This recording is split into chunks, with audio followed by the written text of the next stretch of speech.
Well, hello there. It is 20 minutes past the hour of 10, Sunday night, and my co host, Mr. Chuck Mince-Core, Fiendeye, has not shown up. I can't get him on the phone. Uh, don't know. He was sick on Thursday night. I think his kid was sick, and he had to, to bail out on that. So we rescheduled. Initially, I said, well, let's do it Saturday night. And he said, "Well, I might have something going Saturday night. How about we do it Sunday?" Yep, let's do it Sunday. So here we are. There's nobody watching, so it's not a big deal. But if anybody pops on, I'll stick around for a couple minutes just in case. Yeah. So the whole point of this is to have a dialogue back and forth about the albums. I could sit and talk about them both. I could both say, "Oh, they're great albums," and they are great albums, but they're classic albums.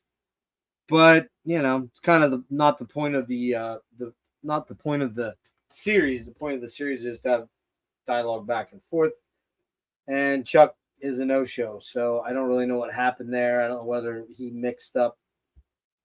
I don't know how he mixed it up because I sent him the fucking link and I sent him the stuff necessary to do it. So kind of bummed, kind of a little pissed actually, to be honest with you. I let him know that. So yeah, I guess it's not happening. But hey, how about my Blut Aus Nord shirt? I love this. Isn't it cool? I never buy white shirts, but this one kind of really grabbed my attention. And actually, oh, there's a circle there? Shit, I didn't notice there's a circle in the back there. Yeah, there is. Anyway, cool shirt.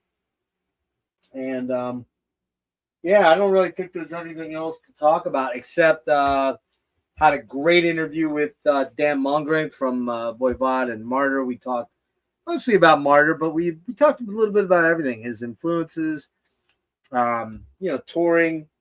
Did a lot of touring the last year and a half on the back of Synchro Anarchy, and we talked a bit about that. We talked about his influences, Alan Holdsworth, and other great guitar players that he's into. We talked about his gear. He showed us his just one of his guitars and a bass that he had handy. He had everything else in other areas, but we talked about his signal chain for his processing, his live amp setting. What he used to record Synchro Anarchy. Yeah, so yeah, Abbey Road does win, but Abbey Road by default, right, dude? So yeah, so I guess this one's off. I guess we're gonna have to do it another day. I guess. I mean, I don't know. Now I'm wondering whether I can trust him because that's twice now. He's kind of screwed me a little bit. But oh shit! And the irony is, the funny thing is that when I wrapped up my Dan Mongrain episode, my local grocery store closes at 10. And I thought we'd be done around 8:30, and I'd run down. There's two of them. There's one that's, I don't know, 5 minutes away, and another one's about 7 minutes away. One's open till 9. That's the closer one. And one's open till 10. That's the one that's a little further away. It's probably closer to 10 minutes away. And we were talking, and we were talking so much that I kind of lost track of time because I was thinking we'd wrap up at 8:30. I'd have, 5 minutes to run down, 25 minutes to shop quick because I needed libation because I'm literally out of everything to drink. No water, no coffee, nothing. I wanted some diet iced tea. Yeah, I'm disgusted with him too, dude. That was a piss poor performance today. That fucking defense was awful. Let me get to that in a sec. So I ran out of the house without my phone, and I realized, oh shit, it's like 9:20. 9:25. I can't go to the close one. It's closed. So I'm running by that one, and I get to the other one. There's Giant is the brand of store around here, one of them that is like a bigger like chain store. And I don't have my phone on me, and I'm like, fuck, I can't call Chuck to let him know I might be running 5-10 minutes late. So instead of going in and actually getting groceries, I grabbed iced tea, some fucking potato chips, which has been my dinner today so far. Actually, I love barbecue chips, man. I'm like a barbecue chip fiend. and it's telling by my waistline. But I think these are hard to beat, although these are pretty good too. I had to go with 2, and I grabbed some taquitos and some. I think that was it, and a case of water. And I ran out because I'm like, I got to get back. Because I asked somebody in the store what time it was, and they're like, oh, it's like 20 minutes of. I'm like, fuck. So without the phone, without the ability to call Chuck and let him know I was going to run late, and here I was running late because he didn't show up. So kind of pissed, like I said. Anyway, football. Mick, you just had to bring it up, man. I mean, look, we moved the ball well, but we couldn't run it very well, which is telling with that offensive line, man. I knew that offensive line was going to be trouble, and it is. I was surprised they protected Tannehill as good as they did, but we get down to what, the 4-yard line, 3-yard line, 4-yard line, and we run it with 4th and 1 when you know every motherfucking player on the Colts was looking for that and waiting for that. Really terrible play call. Terrible play call. But it really wasn't so much the offense's fault. I mean, they were only getting 3 points when they should have gotten 7. But really the problem was the defense, man. Our defense today was absolutely destroyed by a second run, like a fucking backup. Zachary Moss? I never even heard of that fucking guy. I mean, come on, man. And a backup fucking quarterback. Like, you know, Minshew's a good backup. I give him that. But we never even touched him. I think he got, there was one pressure on him, man. Yeah, you can't win just winning field goals. It's like the Jeff Fisher days, man. And I hated the Jeff Fisher days by the end of it. I was fucking tired of the Jeff Fisher days. So the reality of it is, man, without a better offensive line, we're just not going to win many games this year. The defense is, I don't know. Is it good? Wasn't very good against Cleveland.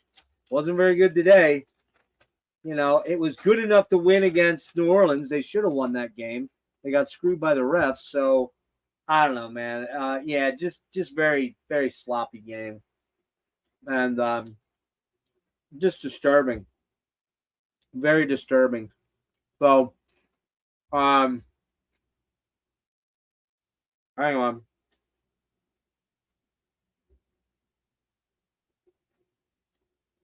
Yeah, session guys, yeah. No, Chuck didn't show up. So, I don't really have an episode to do tonight. Just thought I'd pop on for a few minutes and say hello. I'll see if hang on a sec. Give me 1 second here.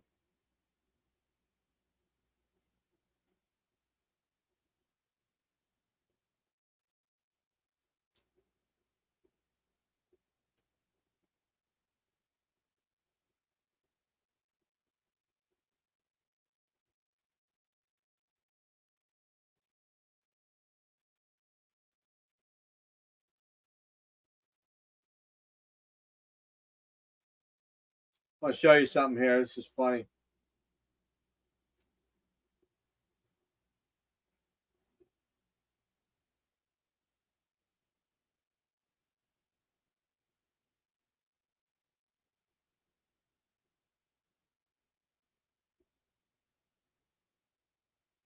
So this is fucking hilarious, man. I just saw this. So this is fucking. Oh wait. So imagine this. I don't know where they're at. Pendleton. I don't know where that's at. But this is Kevin from Gorguts. This is his a post he just threw up on his Instagram, and it's Paul Rydell. I think that's Paul right there. And Luke from Gorguts. They're walking around fucking Walmart looking in the DVD rack. Can you imagine walking in there? You're just a dude. You're running into Walmart to grab some underwear or socks, or maybe you're going to run in to get, I don't know, groceries at the one. We have groceries at the one near us. And you walk in and you go to walk by the fucking DVD cutout bin or Blu-ray cutout bin. And you're like, what the fuck? And like me, I would go walk past and be like, oh, fuck. Are you serious? Now, I know Kevin and I know Luke, so I would go over and say something. I don't know Paul, but he seems cool enough. Probably would say something to him. But just imagine that. You're walking through Walmart, and you see these dudes digging around in the cutout Blu-ray bin, and you're like, oh man, should I be that douche or what? Should I be that guy? See, I would, because I'm old and I don't give a fuck what people think or how they feel about me. I'm like, whatever, man. I'm sure Kevin would be like, oh no, it's him, or Luke would be like, oh no, but nah, that'd be fucking funny as shit. Of course it does. Yeah, it would win anyways. Yeah, I like them both though. So. Yeah, London, that should be good. Who the fuck are we playing? I don't even know who we're playing. I'm almost scared to look ahead day to day. And see, the funny thing is, Chuck is a big Niner fan, so he was probably watching this game. But you know, all he had to do was call me and say, "Oh, I forgot tonight was the Niners game." But I don't know how he missed this. I don't know. Like I said, I'm kind of pissed, Chuck. If you're watching this, I'm kind of pissed a little bit because all you had to do was call me earlier in the day, say, "Hey, I'm not down to do it tonight," or could have lied to me. Could have lied and said I still feel sick or whatever. Anyway,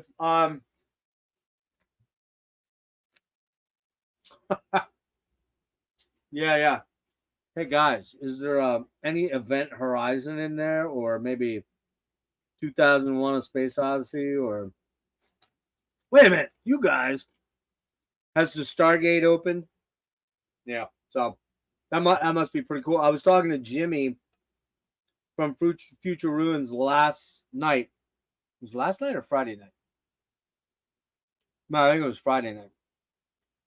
I don't know. It was either last night or Friday night. Whenever they played Denver, and he said he was pretty blown away.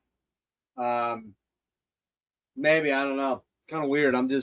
But we just talked about it Friday, so I'm kind of like a little pissed that he didn't like make note of it. Because I don't ask a lot of him. I ask him to join, and if he wants to join stuff, cool. But we kind of had this planned, and then he kind of bailed out on me Thursday night because he wasn't feeling well, and now I had set it for Saturday night. I say, I'm just double checking. You want to do Saturday or how about we just do Sunday? That way, and he's like, yeah, let's do Sunday. So I guess it ain't happening because he's not responding to my text because he probably knows he fucked up. And I don't know what else I can do. But anyway, guys, so coming up, the only thing that's on the docket right now for sure is Thursday night. Is Tom Draper. He could have, but I think he was. No. 10 o'clock would be 1 a.m. my time. No. Yeah, 1 a.m. my time. He knows better than that. He knows it's 10 o'clock my time. Yeah, coming up, I've got, what do I have going on?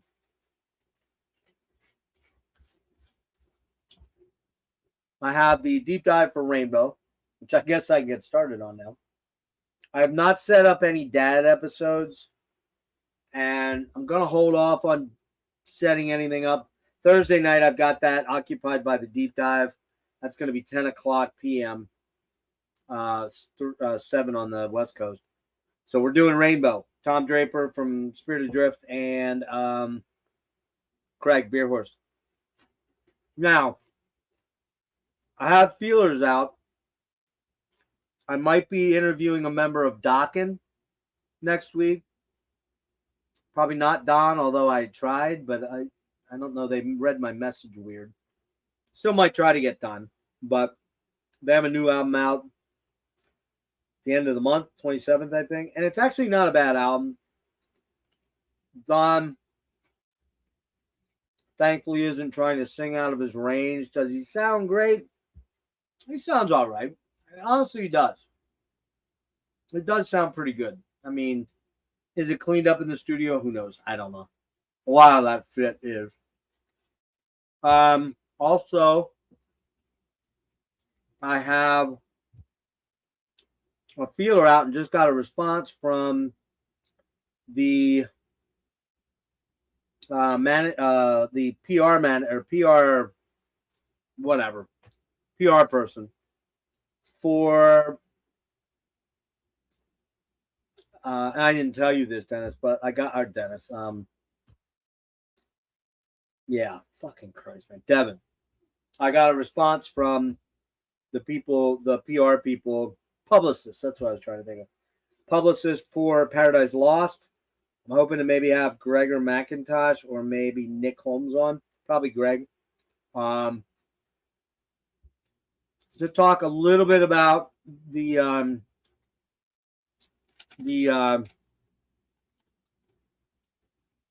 to talk a little bit about the 30th anniversary reissue of Icon. They re-recorded the album and it's being reissued, I think, at the end of the month or November. I can't remember. I'll have to look that up. But I'd like to have Greg on or Nick to talk about that. I've got Derek Vella coming in at the end of the month. He's recording an acoustic album right now. And I think he's going to come in. I don't know if he's going to bring Max and Payson on. I'm going to ask him to. I'll hit him up next week and see if he could maybe have all three of the Tumo guys. That'd be kind of cool. Talk about the enduring spirit. Is that what it's called, right? The enduring spirit. I think that's it. I don't have my copy yet. Still on order. And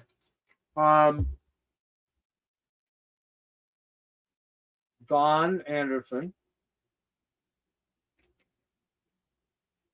is coming back on. We're gonna do. I'm gonna switch out my branding. Yeah, Don Anderson's coming on at the end of the month, early November, and we're gonna talk about the Agalock reunion. We can't really we can't go before then because whenever Decibel comes out, we got to wait for Decibel to come out because there's apparently a feature in Decibel coming up, and they want to kind of premiere it there. The information, the story on the reformation or rebooting of the band, with a new drummer with Hunter Ginn on drums. What else? Enduring Spirit, yeah. Hard to get into. Okay, I haven't listened to it yet, so let's see. Wow. Well,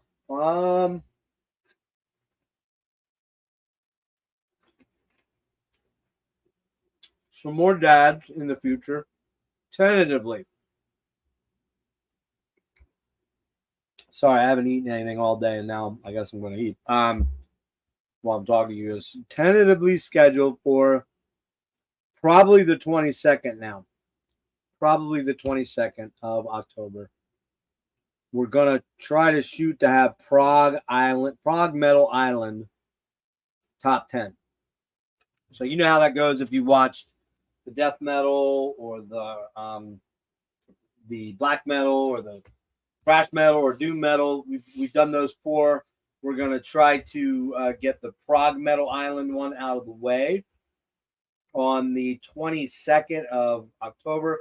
And that's going to be an early afternoon one, probably either noon, 1, 2 o'clock, between noon and 2, because we've got a couple of European guys joining us, Johnny and Roger in specific. And if we were doing it Saturday night, man, it would just be brutal for them. They'd have to be up at like 2, 3 a.m. in the morning. I don't want to do that. Yeah, I don't know what's going on with Chuck. I don't. If any of you guys want to jump on, let me know. I can send you a link because it's just a hang at this point. Eric, if you want to jump in, or Devin, or Nick, or whatever. Nate, I'd ask you, but you always refuse. You're playing so hard to get. Rick was in here at 1 p.m. It says. Look at that. Oh, you can't see that. Wait a minute. He put that in here at 1 o'clock? What the fuck? He had to get this in. Look. Guess it wasn't within you or without you, guys, to instead choose the Sgt. Pepper album. Oh, well, I'll let Lucy know.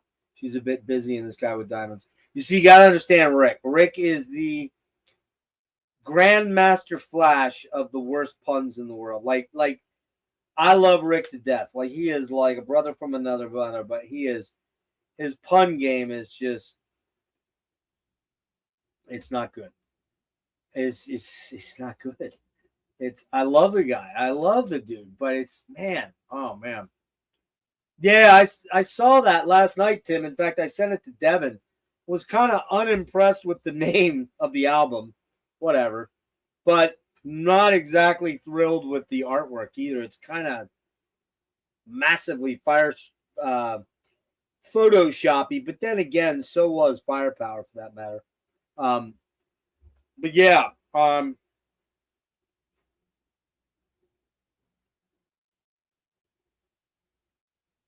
yeah. So yeah, I'll hang on a minute. Just give me a minute. Give me 1 second, guys.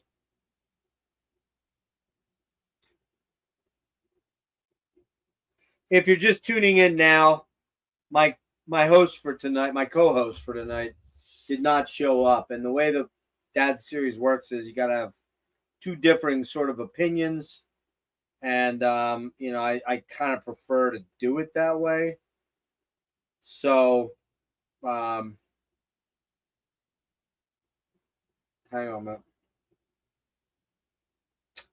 So we're just gonna do a hang and bullshit for a little bit, and if people jump in, cool. And if people want to come on, cool. If they don't, that's cool. We won't spend hours in here tonight, though. AZ Mick and I were talking about how shitty the fucking Titans played today. Um, yeah, it's a real bad title, man. I just don't get it at all. I don't know. Maybe there's some clever. I don't know. What can be clever about that? I don't know. And the artwork is kind of that blue red, like super flashy, sort of photoshoppy looking stuff. If that is the real artwork, and I would think it probably is. What's the question, man?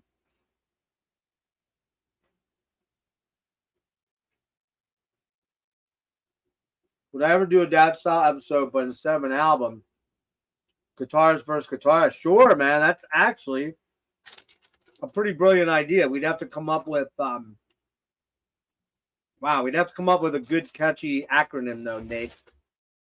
So since you came up with the idea, figure out a good 3-letter acronym like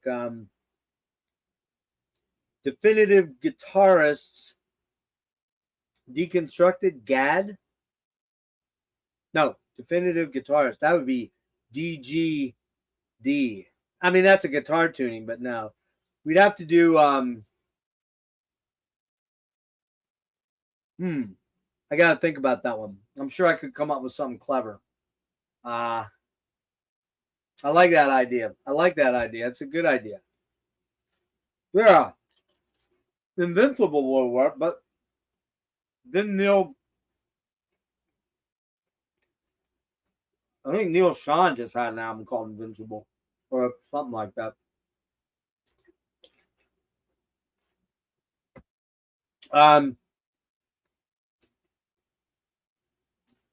Yeah, West Montgomery versus Dimebag would be a little weird. Now you could do sort of like top 5 solos of their career or top 5 riffs in their riffs in their catalog of riffs. Like for Lifeson, you got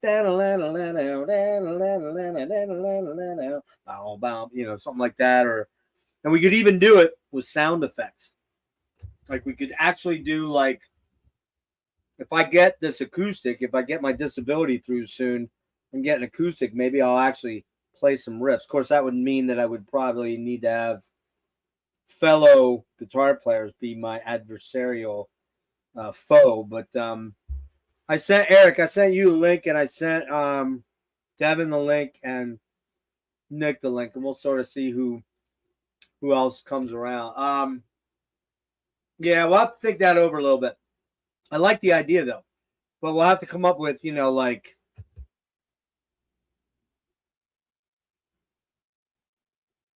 yeah. Let me think that over. But I like that idea. It's not look. Pete Pardo's kind of been doing that whole thing with I don't know what he even calls it. Some guitar. I haven't watched that in quite a long time, but every now and again he'd have like Butch and that guitar hack guy on. I'm not gonna say anything more. Just gonna stop and be nice there. And Pete plays. He admits it. He's not a great player, and he's not like a mind blowing player. I don't know anything about Butch. He might be good. He might not be. But but that doesn't mean that just because you're not an amazing guitar player that you can't judge other people's guitar players, because that's what we do as critics of everything. We judge things. So, but I would love to. Well, it would be super fucking cool to be to have like celebrity guests to bring on to talk about to judge other guitar players. But they don't like doing that because then it makes them look bad if they're like, it's kind of all right, but it's all right. But I get what you're saying. It's kind of an interesting idea. I kind of like the idea.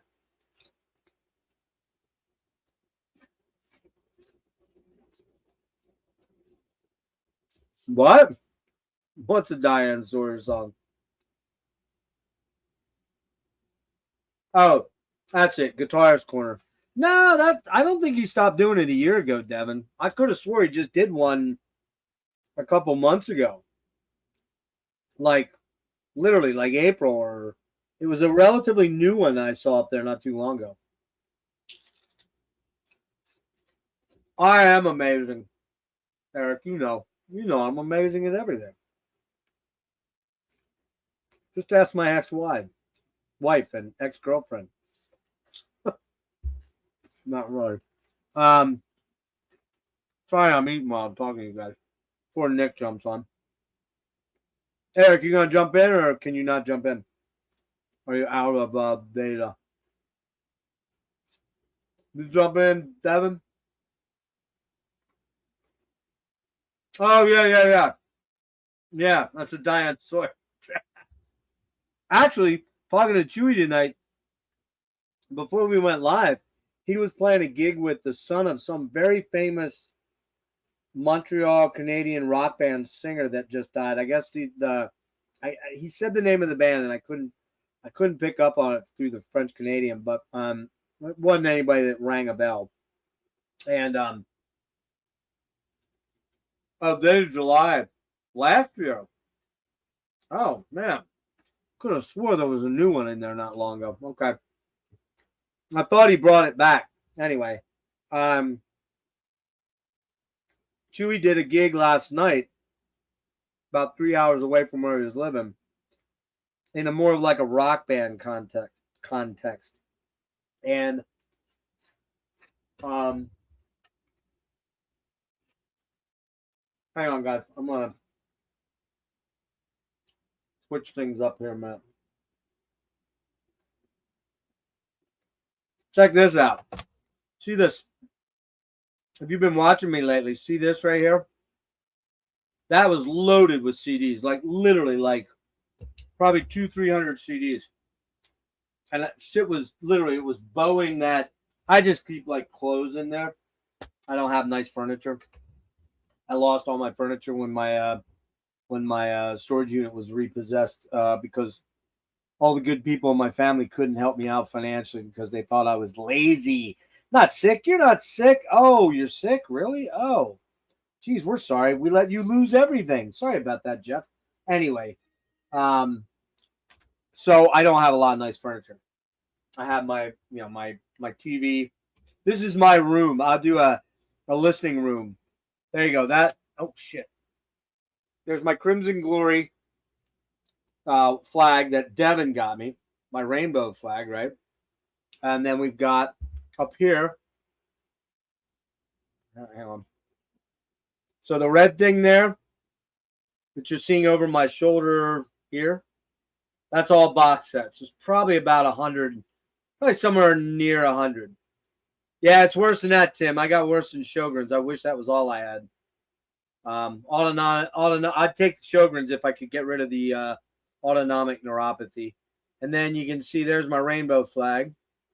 And then you can see, okay, there's all the stuff below the Rush box set over here. That's all box sets up there. Probably another 25 or 30. Below that is all Blu-rays Blu-rays. Almost every single one is Blu-ray, Criterion, and they're double stacked. So there's probably 350 to 400.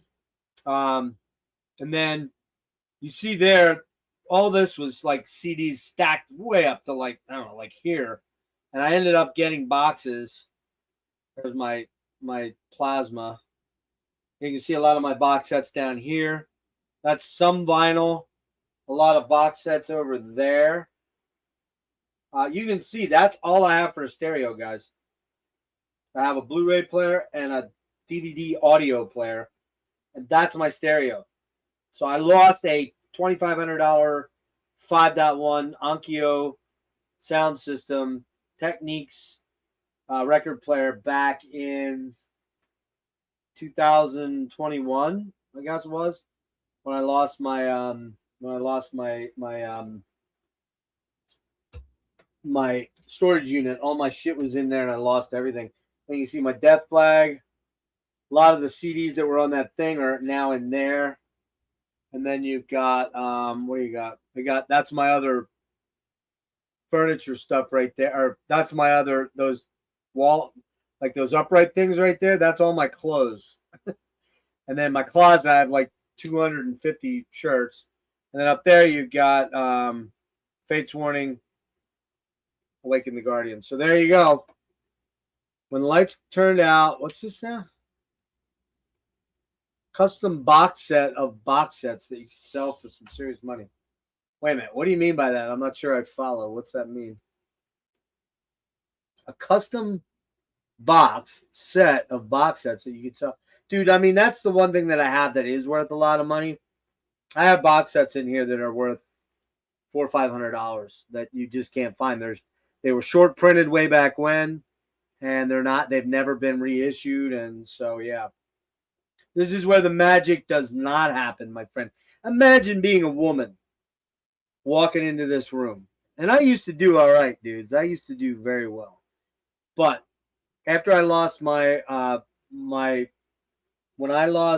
I left my condo. My parents bought my condo for me to rent out to college students. Then moved my brother in. I have a brother that's 5 years younger. Moved him in there, him and his wife. Let him pretty much live there for free when they were still charging me rent for like a year after they bought it. During the really terrible calamity during the Obama years when the housing market crashed, my mortgage was like $2,200. And I was making like 70 grand a year. I could barely afford to survive. They bought the place because they were pretty wealthy and they wanted an investment property. I moved in with my fiance, and we knew that was coming. Moved in with my fiance, and I was there. There he is. What's up, Sunshine? What's up, man? What's going on? I was just wrapping up my tales of debauchery in my bedroom. You know, all the magic that happens in here. Oh yeah, no, it looks. Dude, there's actually magic happening right now. You just can't see it. Oh, I can see the glory. There's arcing ropes of rainbow everywhere. Let me wrap that story up. So real quick, I moved in with my fiance in late 2013. We got engaged. We were looking at houses to buy, and then I got basically fired from a job. I was given the option of leaving, of resigning, or they were going to fire me, because I made a joke about I was the HR guy, and I worked in a foundry, and there was a lot of blue language there going on amongst everybody at every level. But I went into a after hours, after the workday was done, I walked into a room where there was a bunch of us dudes. We're all talking, and one kid came in. He was a summer kid, and I kept telling him he had to get a pair of boots. He was wearing sneakers, and you can't wear in a foundry like that. I'm like, dude, this is the last time I'm warning you. You got to get boots. And Jim, the shift manager, is like, what size are you? He tells him, he's like, I got a pair of boots you can have, new ones. It's all right. There you go. You'll just have to give Jim a BJ. Did not know that the one and only woman that worked in that department, she was literally very small person. She was only about 4'8". She was behind a bunch of filing cabinets with shit piled on them. And she walks out and she's like, now, this girl had the most vile, putrid mouth. It was okay for her to say whatever she wanted. But I'm a guy she's like, aren't you in management? I'm like, yeah, I'm in management. Now, the story behind that, the backstory behind that is she injured her shoulder and I sent her out to have, medical stuff done with her. And then they sent her back and said she was fine. And she didn't like that. She was pissed off that I put her back to work and wouldn't put her in light duty. So she already had a hard on for me. And then when I said that, pardon the parlance of my my terms there, but she already had she was pissed off at me. And then she just saw that as a way to go to the manager, because she was one of those kind of chicks that would always be crying to management about everything, and not safety stuff, which I understood, but just whining about interpersonal stuff and just a mega pain in the ass. But she'd been there for like 30 years. So of course we can't get rid of Karen. And her name was Karen, ironically. Wow. I was just going to say, it sounds like a Karen. Yep, she was. And I'm like, hang on one second. So I'm like, we got a Karen problem here. And we, she went to the manager, the president, who was the other guy in there that, unfortunately everybody else, if this would have happened with anyone else around, I'd have been totally cool. But he was a Penn State guy. And this was all happening when the John Sandusky stuff was going on. Do you remember that? Yep. Yeah. So that was a pretty bad deal because he was a real hardline, Penn State guy. And I went up to him one day at lunch and I'm like, we're sitting around doing a executive lunch with all the workers. And I'm like, what do you think about that Sandusky thing, man? It seems to me Joe had to have known something about this stuff. And he's like, are you kidding me, man? And he got really fucking irate at me because I remotely intimated that maybe Joe Paterno was hiding some of that, which I think in the end he kind of was. He didn't move very quick on it. Yeah. Long story short, that pissed Matt off, and he's the president. And I think from that point forward, it was like, if he could find a way to get me, he was going to, whatever he could do, I was done. So who knows? I don't know. But she went to the manager, the president, and got me fired. And so at that point in time, I was living in this condo that I was paying like $1,900 a month to live in. I was like, here. My parents bought the condo from me, and I moved in with my ex-fiance. Now she's ex. We were engaged. We were just getting engaged at that point. And that's where everything kind of went crazy. I was explaining to everybody how I lost my $2,500 stereo that I had. And that was all because, people thought this illness of mine was something I was making up, and I didn't want to work, and I just wanted to lay around and not do anything. It's like, sure, yeah, I would choose to live this life I'm living. Absolutely. You're right. So they let me lose my storage unit, and I lost. Thank God I got my CDs out of there, because if that would have been massive, man. All the stuff I'd have lost. As it was, I lost all the furniture, cookware, pictures of my kids, everything that was. I mean, was it stuff that could be replaced? Yes. But shit, dude, I probably have about 300 concert shirts or band shirts, and I bet you I lost another 50 in that were in drawers and these were OG shirts. So like the stuff that if I really wanted to, I could throw on fucking eBay and try to, anally take somebody from, removing them from their cash. Because I don't know if you ever go on eBay and look at like OG shirts. Occasionally, I wouldn't buy them. No way. It's kind of ridiculous what they're going for. It's like, dude, you realize like someone's worn this, like, or worn it to death. Like, are you buying it to wear? Because I don't know. Yeah, you see some of these. I'll never forget. Jake hit me up I think it was last year. He was in Arizona to see Motley Crue, or maybe that was last summer before. Whenever that. Yeah, I guess it was last summer. Not this, but last. And he was in this store. He's like, check this out. It was a typo negative shirt. $350 for a typo negative shirt. Like, what? Dear Who in their God. right fucking mind would buy that? the biggest Typo Negative fan. I guess, but I mean, all the reissued, most, I don't want to say all, but a lot of the reissued shirts come out with the same artwork. Yeah. You don't have to worry about some other weirdo that had been wearing the shit, even if it was washed. You don't have to worry about holes in it or stains on it, or, who knows what some concert shirts have been used to wipe off of bellies. Who knows?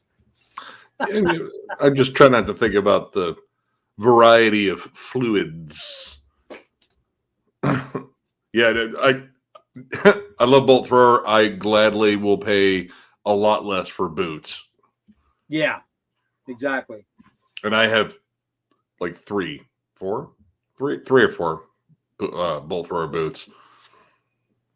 Yeah, Nate, I know it's hard to believe, but when the ladies see the Awaken the Guardian flag, it usually elicits two responses. One is, what am I doing here?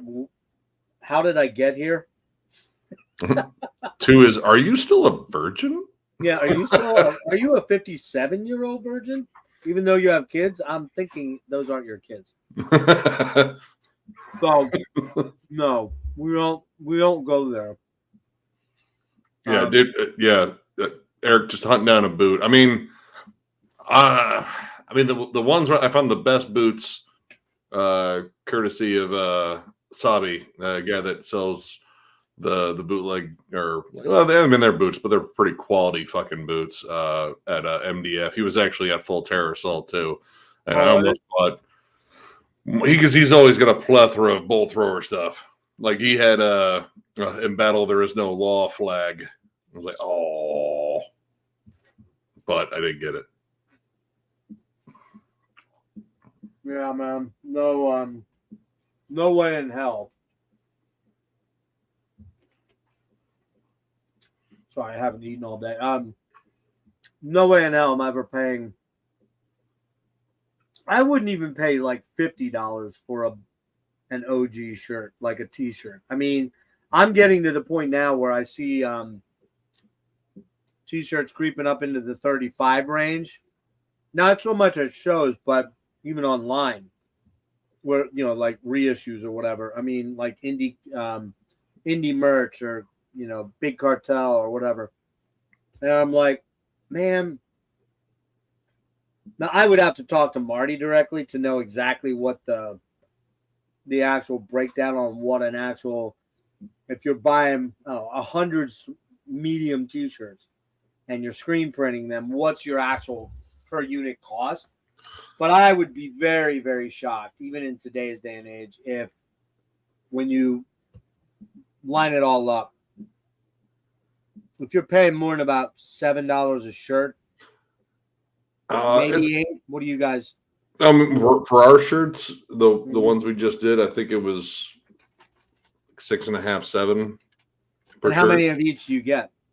God, I forget what was all in the order. I know the order in total was, because we got a lot, it was like 1,200, but we have like a ton of shirts, and $1,200 or 1,200 shirts? $1,200. Oh, okay. God, I forget how many we got. We got a ton of shirts. You must have, yeah. Oh no, we got it. Yeah, it was. I forget, because Miller worked out a deal with someone he actually knew, and I think it was about like 6.5 a shirt, and that was pretty fair considering it was a color design too. Right. So, yeah. I mean, the merch hikes are definitely up there, but I mean, gas has gotten more expensive and everything's gotten more expensive. So I don't mind paying more money for a shirt at a show, like for a band. Like most of the time, like most of the shows I go to, they're in that 25 to 30 range. Mm-hmm.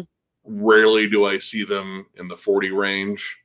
I mean, unless you go, I mean, anywhere in an arena or a big event, you're going to pay fucking stupid, because they're jacking them up to be there, and the arena is just hammering them with 35-40% takes, maybe more, and they pass that cost on to the consumer. And man, it's just like, I will, if I would go, like, for example, even if like Rush came back from the dead, which they can't, but let's say they would, um, I would not pay $50 for a T-shirt. I just wouldn't do it. And I'll tell you, man, this past week, Friday, Geddy Lee's book tour went on sale, and I didn't realize that he's doing like speaking engagements in actual large venues, like fairly large venues, 3 to 5,000, 2 to 5,000. And when I got up Friday, I got up late because I didn't go to bed till like 4 a.m. or whatever. I'm like, oh shit. Jumped online just to see what the Philly show was. And he's playing the Met, which is kind of a nice older sort of opera house type thing. $149 for a nosebleed seat. A nosebleed seat, like way back there. Yeah. I'm like, you know what, man? Geddy, I love you, dude, but somebody's making an ass load of money off of that. And I don't know what you're making, but even still, you get a book with that.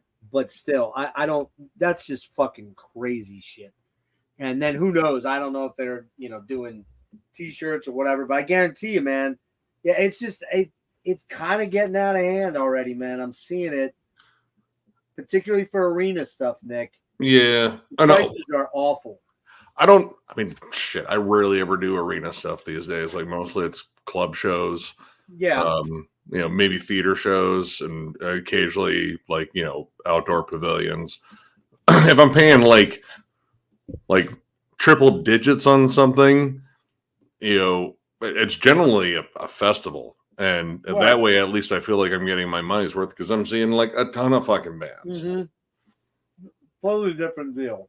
Yeah. I mean, I don't know how much I looked, but I can't remember what it was for MDF. You probably know. You remember what you paid? Oh God, a 300, maybe 300 some change for the all. Yeah, I think it was $269 with all the stuff. And is that for all 4 days or just 3? All 4.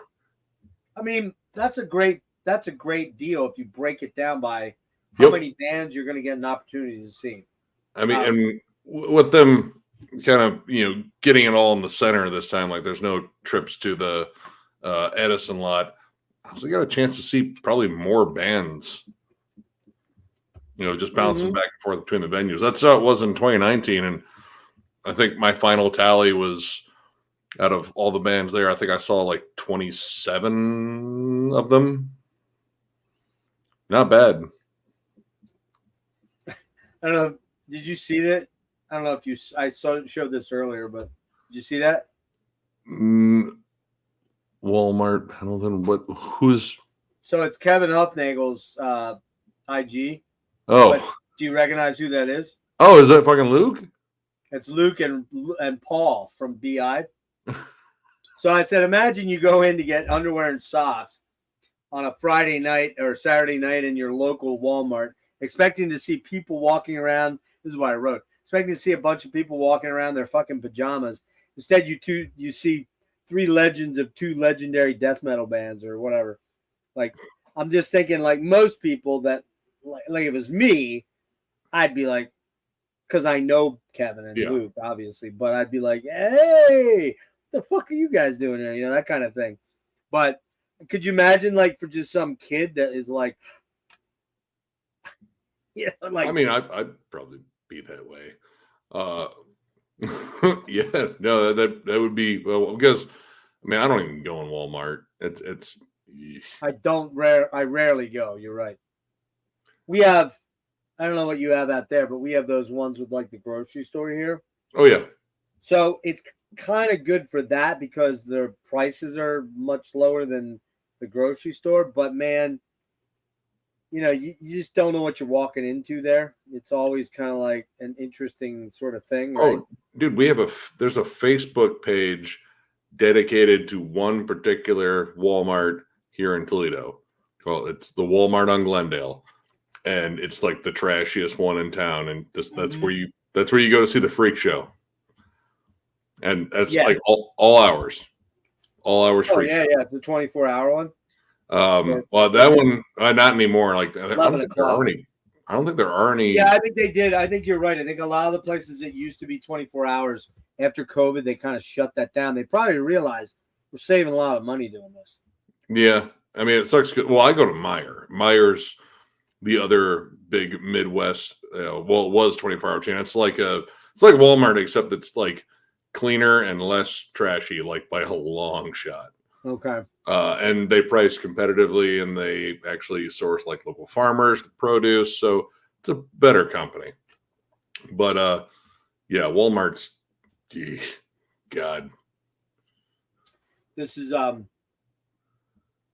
Devin said that Power Trip Festival. I guess that's the one that Maiden headlined, I think, and I think Priest played it, right? Yep. Like $200 for and, 6 bands. Yeah, no.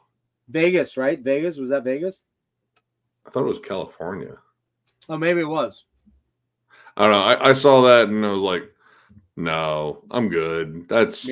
No. For sure, man. That's one of those things where it's like, I don't know. But even that, I mean, all right. So if it's 6 legendary bands, but here again, where are you sitting? Are you sitting like fucking miles away from shit? Probably.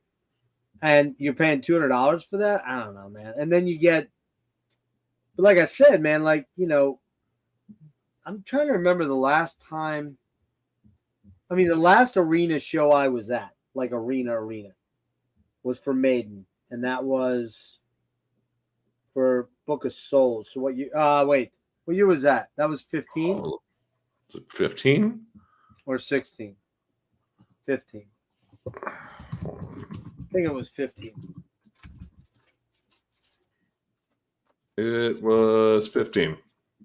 Yeah, and okay, so that one, I don't know when it was, if it was in the latter part of the year or earlier. I think it was April, was it? Maybe April, May? Might have been May-ish. When did the album come out? September 4th, 2015. So you know what? It was November. I remember it was November. It was them and Ghost. It cost like fucking $35 to park in the parking lot, which is fucking absolute. They're raping you. They're just raping you. That one I didn't even get a shirt because I'm like, I'm not paying $50 for a shirt. That's the first time I saw $50 for a t-shirt, and that was back in 2015. God. Yeah. And the show right, like literally like 2 months before that I saw was Rush, which turned out to be Neil's last tour, last batch of shows. But yeah, Tool. That's another one. Just stupid money for Tool tickets. It's like, yeah, I've seen Tool multiple times when it was a lot cheaper, so I'm all good. Same here, all good. Don't need to see them at all, man. I mean, they're not even that interesting a band anymore. Their live show's awesome. Like, but it's not like $100 awesome. Fuck no. Like I think the last time we saw them was around 2006 on 10,000 Days, and they had ISIS opening for them. The only time I got to see ISIS. Oh wow, that's going way back. Yeah. And I want to say we paid extra to be on the floor, seated, and yeah, we paid. God, I think back then it was like 55. So I mean that was still like a bit more pricey, but not like $100 fucking bucks and shit now. Yeah, it's. What did you pay for them, Eric? I'm just curious if you want to dime yourself out. The last time I saw them, I saw them twice on Lateralis. I saw them twice on. It would have been 10,000 Days, but it was like. I'm trying to remember because they had. What's that? 180 Canadian though. So hold on, let's see what the. God. Wow. I'm curious. Man, dude, that's. And you're not on the floor, I'm guessing, right? Let's see. 130 US. Yeah, about 130. That's a lot. Although not as bad as I actually thought when you said that. I was thinking, oh, it's going to be way worse than that. But I mean, yeah, because I remember when they came out with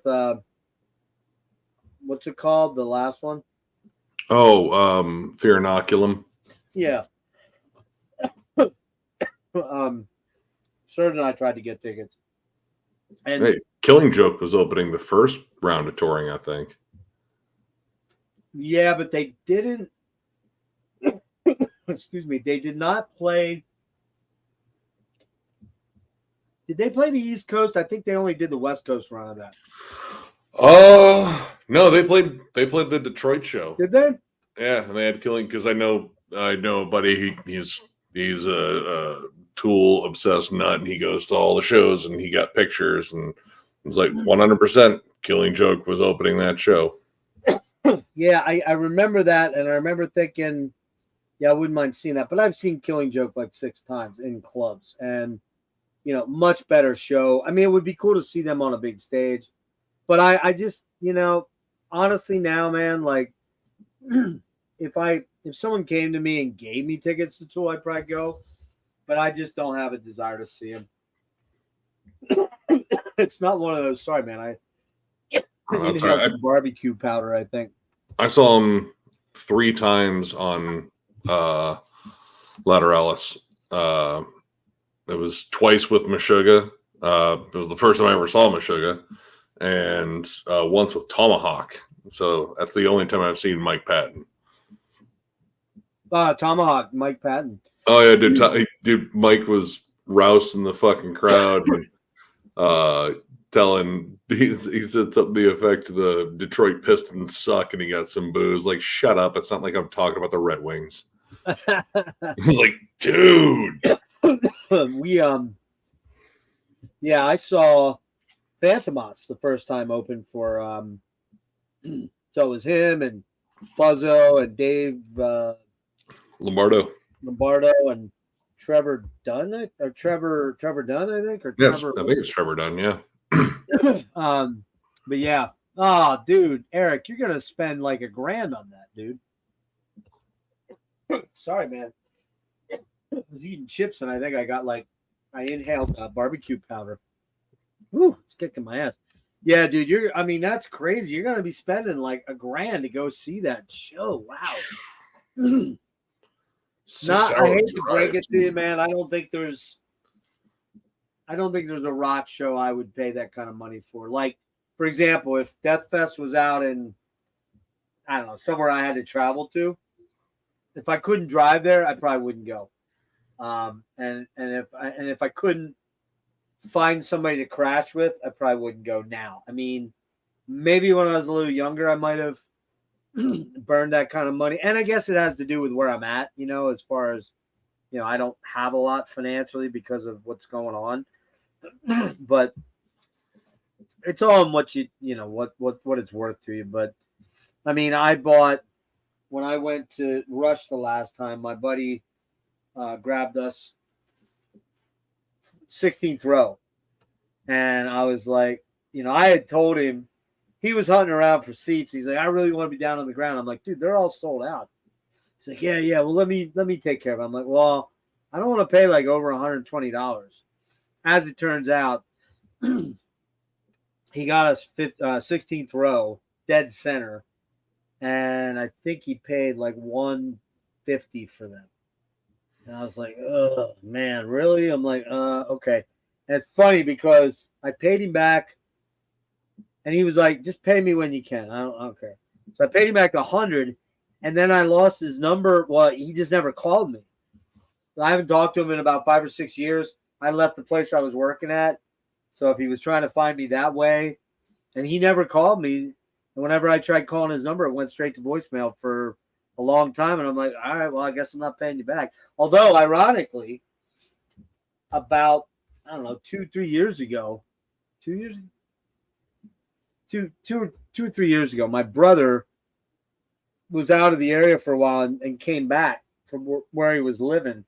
And he ended up connecting with this guy, Bill. It was a friend of my brother's, actually, that I went to school with his brother, and he went to school with my brother, so we knew each other as teenagers and preteens and stuff. And so he had a way to get a hold of me. All he had to do was ask my brother for my number, but he never did. And the funniest thing was, I'm talking to my brother one day, and I'm like, "What are you doing for work now? Now that you moved home, and you're, kind of." My brother's this guy that's always working some angle. He was a photographer for a long time and had his own little business doing aerial photography stuff and pinup girl stuff. Girls that you'd see on the nose of airplanes, that kind of stuff, Betty Boop type stuff. And he did a good job with it. I mean, he was one of the more respected guys in that little niche of art. But then him and his wife split up, and things got kind of weird. But he left, and when he came back, I'm like, well, "What are you doing?" He's like, "Oh, I'm going to work with Bill Fry." I'm like, "Oh, Billy's still around here?" I mean, he kind of disappeared. He goes, "Yeah," and he says you owe him like $50. I'm like, "What?" I'm like, and I had to think about it. I'm like, "For what?" "For some Rush ticket." I'm like, "Oh, okay." 6 years later, he's going to come looking for his $50. I see how that works. Okay. So, well, I guess I'll have to get some money to you. But my brother and I don't like each other at all. Like, not at all. We do not like each other. And I pretty much hate him. He just doesn't like me. And so we don't fraternize hardly at all. He moved home about 3 years ago. I think I've talked to him like twice since he's been home. So kind of, let's put it this way. I'm not eagerly seeking my brother out to pay Bill off. You get what I'm saying? That's gonna be that dude's last words. And so make sure he gets me my $50. Yeah, right. Yeah. Yeah. So did you guys go? You guys are going to Pelican then this Saturday? No. All right. Saturday is a different show because we had to, because there's so many popping up. We actually have them I got a whole bunch of them written down here, and there have been shows that have already popped up, like new ones that aren't even on here. Like, fuck. I mean, so far I've managed to, let's see, Godflesh. Let's see, I missed Elder, The Body, Melvin's, Crowbar. Got to see Wolves in the Throne Room. Bell Witch is playing the same night as the one we're going to on the 21st.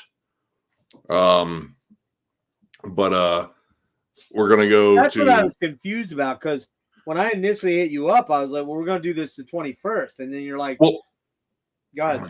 Oh, sorry, no, that's someone messaged me. I'll get back to him. No, yeah, the 21st we were, because it's the 22nd you were gonna do on at 1:00, right? No, but originally when I brought up Prague Island, we were gonna do it at 8:00 on Saturday. Yeah, I didn't realize, because this one was one that wasn't on our list that we essentially kind of got invited to, because it's Axioma, who played here recently, in BG. They're from Cleveland, and they're playing a bill with Terror. In Cleveland, and say, "Hey, you guys want to come out?" And we're on the guest list now. Oh, nice. So yeah, we were like, "Well, fuck." And then Pelican was playing the next day, also in Cleveland. I was like, "Fuck." Oh, dude. I see. Yeah. Okay. So I was like, "All right, I've seen Pelican. They're amazing. Hopefully I get to see them again. But I'd much rather get do the Prague Island thing, because cool. John's in. He's trying to set up his own studio. He's getting he got like all his shit out of storage now. They have a house right now, so he's got more space. So he wants to set up kind of like what I've got, and that way he won't have to share a computer screen with me. And I don't know how many CDs he managed to get out of his storage. I think he got them all, but I don't know if he'll have physical representations of all the stuff, because I have a hunch it'll be some more modern stuff too, because I've been kind of going through my list, and there's a lot of stuff that is slightly more modern. Like, I don't have a lot of 90s stuff or even 80s stuff. Hang on one sec here. Okay, sorry, Dan just hit me up. I wanted to see what that was all about. Yeah, I mean that's fine, man. I mean, we're talking prog metal, so we're not talking Yes, we're not talking Crimson, we're not talking, the typical the prog, the foundational prog stuff, right? Yeah. We're talking it has to have a bit of a metal edge or some sort of a more of a guitar edge to it. It can still have keyboards, it can have all that kind of stuff. But I mean, I would think, I go to the bands that I'm most familiar with from that era, like Dream Theater and Fates Warning and Watchtower, and I'm actually gonna have to sit down and go, wait, who is prog metal? I'm gonna have to look. That's also something, because there's a few bands like, man, that's really on the cusp, but I'm not sure, and maybe like the rest of their discography isn't necessarily progressive, but this album definitely could be argued as progressive. But I mean, I have some ones that they're definitely going to be on the list. In fact, actually, before I jumped on, I was finally listening to Refocus. Did you get around to it? Yeah, I've been so backed up on shit. Like now I'm just going hard, like after collection update stuff, to get caught up with all the shit that I have here. I already got one in the bag. This is the next one. Did you notice a difference? Because I think I do. Oh, I do. Dude, the guitars are way more prominent. They're way more lush. And way more in your front. Yeah. The drums also sound more full. Like the snare sounds. It's just got this great sound to it. Like I compared this to my 2004 remaster too. I was like, yeah, dude, this just sounds bigger, more lush. The vocals are they're much clearer. Like I don't feel like there's like a layer of like noise on top of that. Like I think they kind of maybe like took a little bit of the gain like off the guitars, like so there's like less staticky. Yeah. I don't know. That was the thing I forgot to ask Paul about, because I don't know why we just didn't go in that direction. But I noticed like a pretty big difference between the two. I mean, like I said, I'm so far. I was on Orborg forums, and I've been going back and forth between the 2004 remaster that I own versus this. This is honestly, this is the way to listen to is Refocus. Like it sounds so good. Yeah, it's got a real super high end clarity to it. Yeah, but it feels way more full. Like even the low end on it feels warmer. Yeah, warmer. Yeah, like I dig the fuck out of it. Yeah, so I mean, there's that. There's obviously Death could work as they're death metal, but they're pretty progressive. The last half of the catalog for sure. Yeah, I know. I have a couple that again they didn't start off progressive, but they ended up that way, and some of these are deeper cuts too. So it'll be fun. I know. I mean, Noonan. You could put Iron Maiden in there. Iron Maiden's kind of a prog metal band. I'm not. The latter part of the catalog, but you could if you really wanted to. I'm not gonna argue with people if they really want to. It does it fit the textbook kind of? I don't know the textbook idea of a prog metal band. Probably not. But well, I mean, if you're willing to like open it to Iron Maiden, which I would say was they're a heavy metal band. They just liked some of the prog accents, like namely the keys. Like, can you open that up for like bands like Faith No More? Because Faith No More was willing to try anything. True, that's true. So I don't know. Like, I'm going through it, like looking at stuff that like, even within like subcategories. Like, is this progressive black metal, progressive death metal, progressive sludge metal, etc. Even like progressive metalcore. There's a lot of shit out there. Well, it's one of those things where I'm not going to be like super militant and be like, does not work. You know what I mean? I'm gonna hope that everyone's done their own due diligence. You better like have a monocle on and be reading like Chaucer or something like. Oh yes, oh good. The peasants are here. Let's discuss Prague.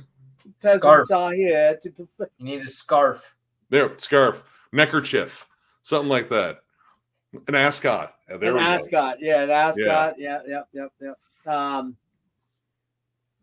Yeah, I'm trying to think of a good Monty Python skit. Actually, well, What it'll be is the speed velocity of an African sparrow listening to Dream Theater's unladen. Octavarium? Unladen swallow. Unladen swallow listening to demos of Octavarium. I had to. I don't know if you saw the full terror assault recap when because I don't know if Noonan fully realized that there were people dressed in chainmail and wearing armor, but what I noticed was coconuts. Oh, really? Like, oh my god! They're dressed up for because there was a costume contest at FBA. Oh, okay, that's great. And I was like, that's awesome. He just like what the hell? They weren't battle armor. It's like, I don't know, man. They're just fucking weird. Oh no, there's coconuts. It's Monty Python. Yeah, that's awesome, man. Wait, what did you get? Eric? Coconuts. We're in England. You know what we're talking about, Eric? Yes. One of my favorites. Brave Sir Robin, brave Sir Robin. Oh, and then they ate Sir Robin's minstrels, and they were happy. Yay! I gotta watch that movie again, man. I haven't watched it. The scene where he's like cutting off the guy's limbs, and he's like, "Who did the Black Knight? The Black Knight."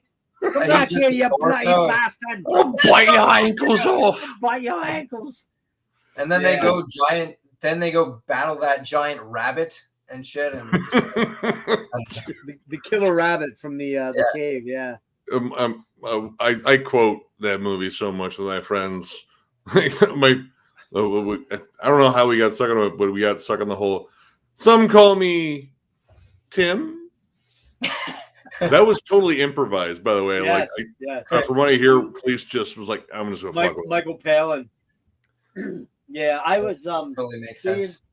Digging through a box of DVDs that I haven't touched in years, and I found a bunch of shit. I'm like, holy fuck, man! Like, I totally forgot I had some of this stuff. It's over here, and I have Monty Python's Life of Brian. I love that one too, man. Blessed are the cheesemakers. What did he say? Blessed are the peacemakers. Did he say cheesemakers? Well, I do like a nice slice of Gouda. The Crack Suicide Squad. That'll show him. I haven't actually seen that one. I gotta. Oh, you'd watch it. The first movie, and now for something completely different, is like the cinematic version of like their best sketches, and it's tied together so beautifully. Yeah. Like every sketch, like the dead parrot, like everything. And then Meaning of Life is interesting. Like I like that one, not as much as the other ones, but it's a really good one. More esoterically weird out there, sort of, kind of. Oh, dude, the it's only a tiny wafer thin little mint. Was really stuffed.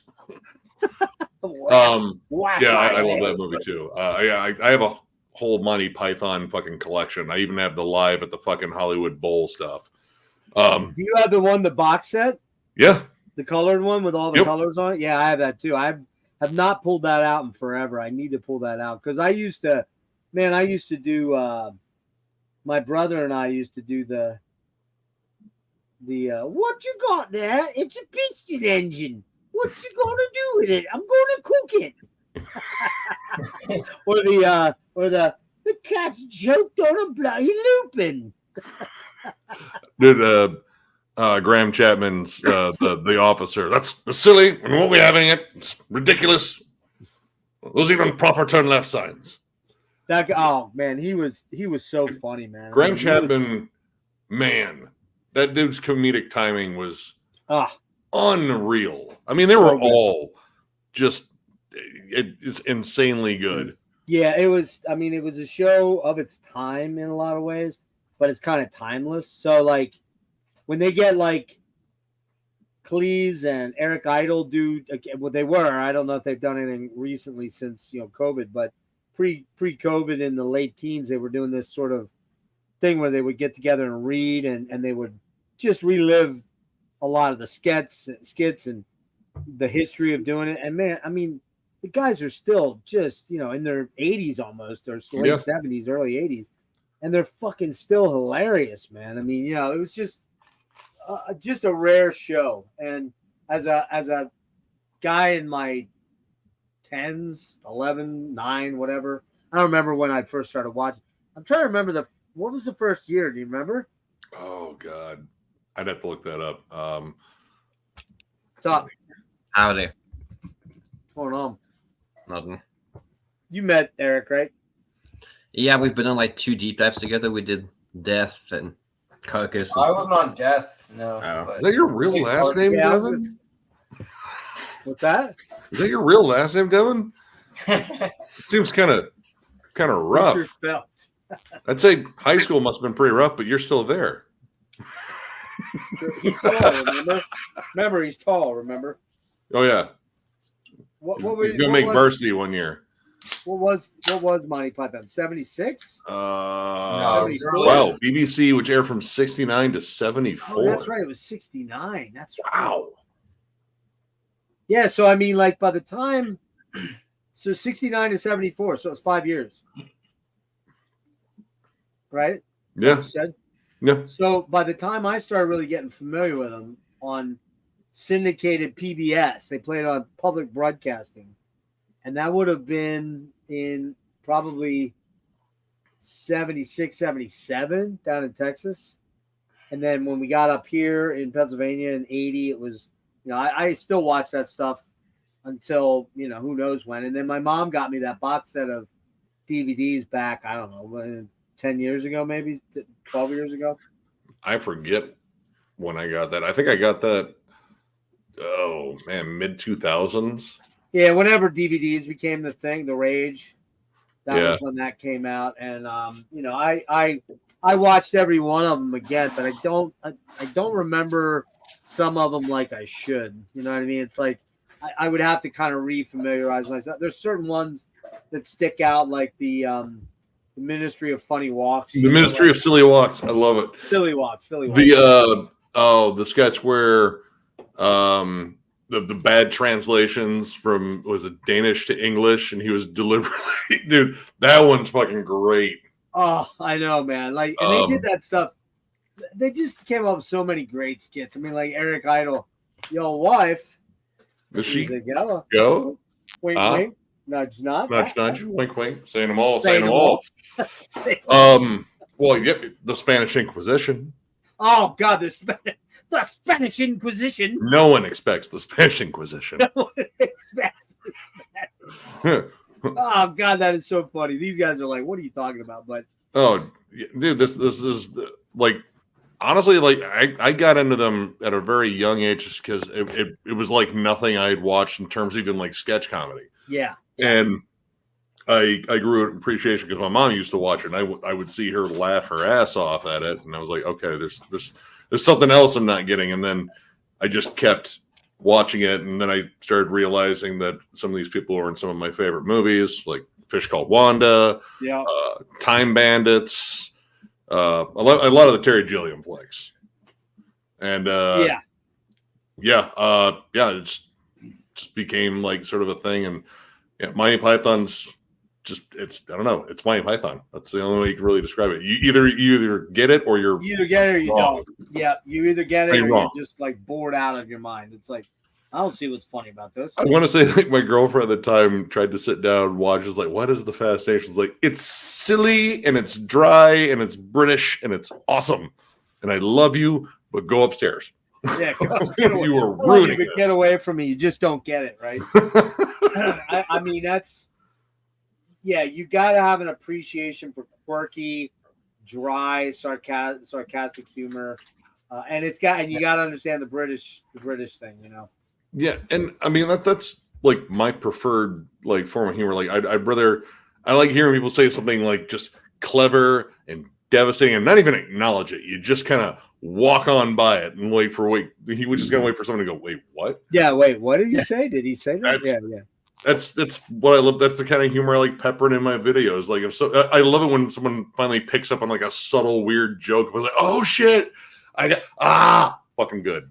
I mean, the other thing is too, they didn't use any profanity, which now you'd never have a comedy without profanity in it, or rarely, anyways. I mean, or nudity for that matter. I mean, granted, they'd occasionally have like, I guess Was Cleese's wife ever on that, or was she only on Faulty Towers? Oh, she might have been on there. I'm thinking she was. I mean, they had some racy, sexually charged stuff for damn Yeah, sure. a lot of sexual innuendo stuff. Oh, Yeah, for sure. Tons. What was the one? Was it the one where the fucking guy had like it was Cleese, I think, and he had the the flasher? no, And it just said the boo? one where it's like he'd be like this.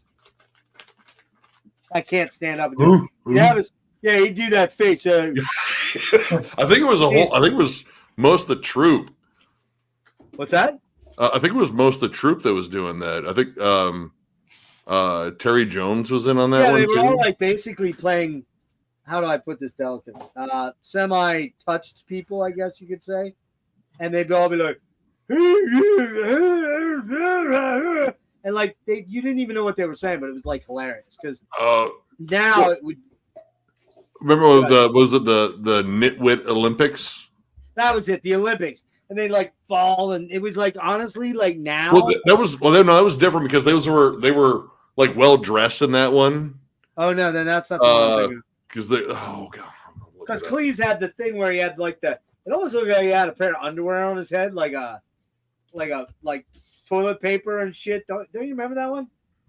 I can't remember what they were doing though. But I thought it was like they were trying to do like athletic things, and they just were complete fucking, I don't want to say the word. Upper class twit of the year. My bad. Oh, is that it? Upper that class was the name, twit? dude. It's one of my favorite sketches. I mean, I was rolling watching almost all of it. Like there's very few sketches that they did that weren't in some way just super clever and just poking fun at everything around them. And it was good at satire. It was good at being like just like clever and kind of subtle. It was also good at just being absolutely absurd.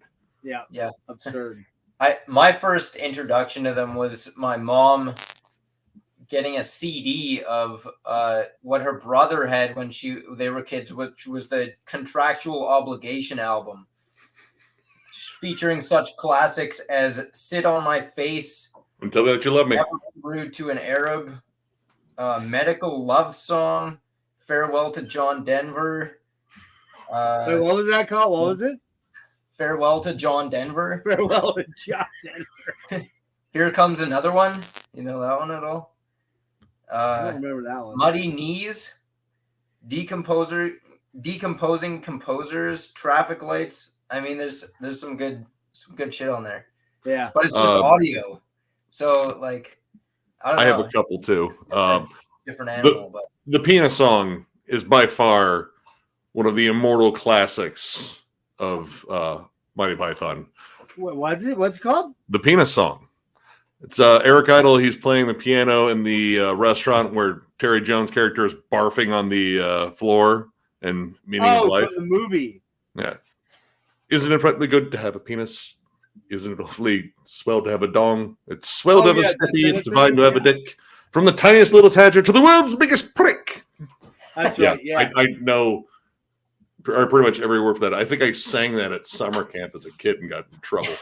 Well, then you got the every sperm is sacred. Yep, that's also for Meaning of Life. From off that Meaning of Life, yeah. I mean, they just always had like it was just such a witty group of guys, man. I'm trying to think now.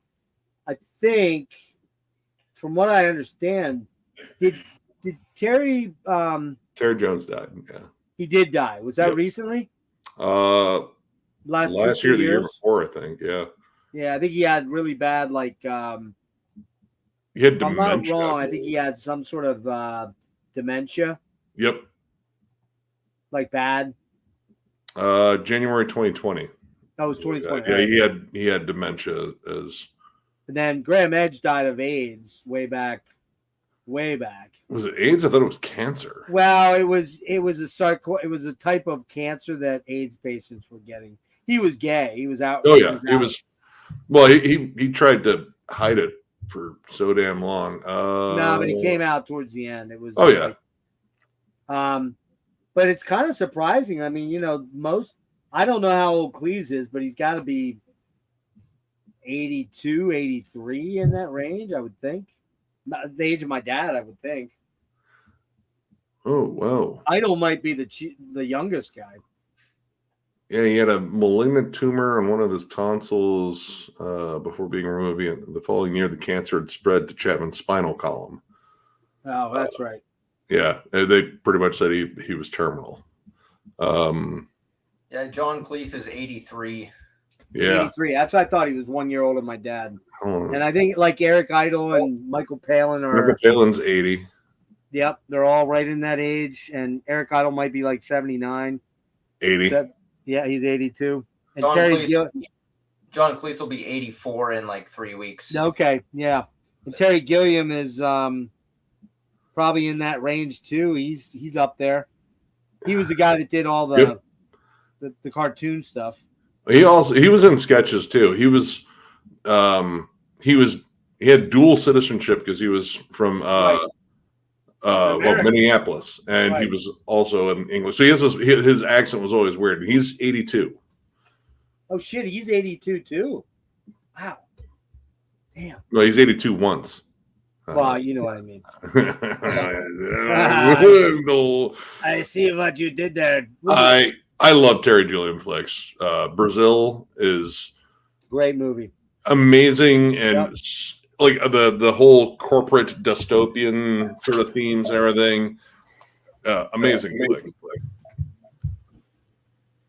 Let me check one thing here quick.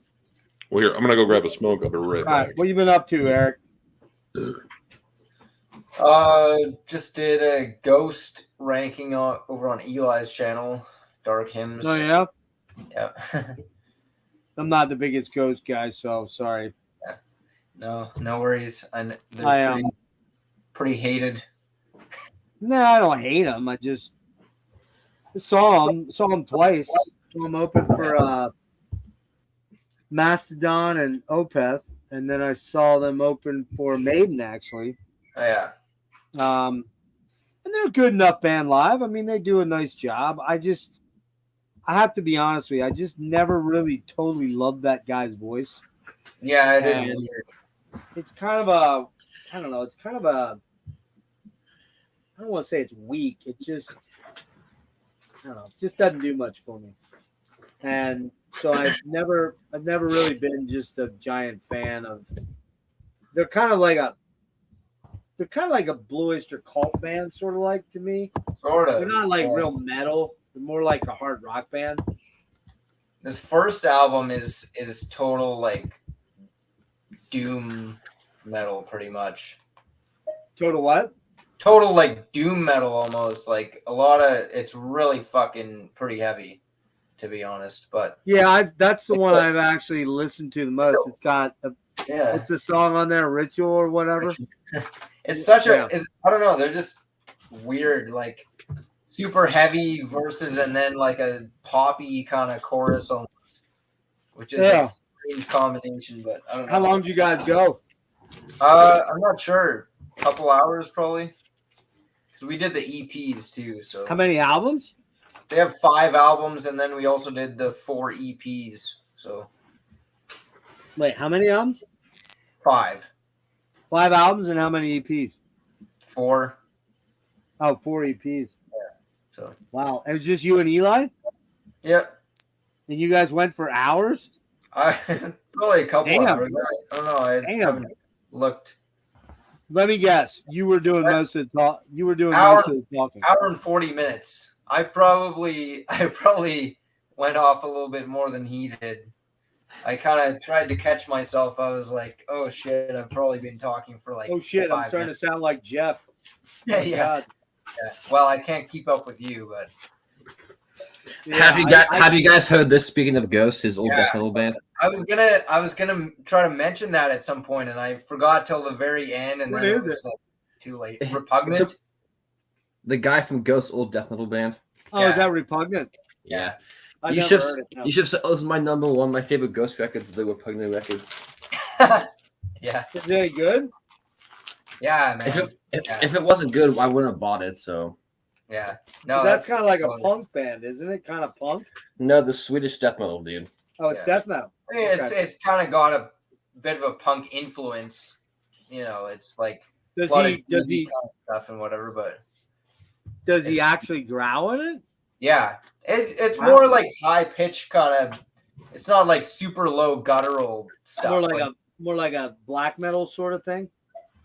Like higher pitched death metal. I don't know. Devin's probably listened to it more than me, right? Yeah, I'm I've never checking. checked it out. It's more like a fucking more like Chuck or Van Drunen kind of range than like the super low gutturals, you know? Yeah, that Van Drunen sort of like almost like a. Well, He's a weird, hard to explain him.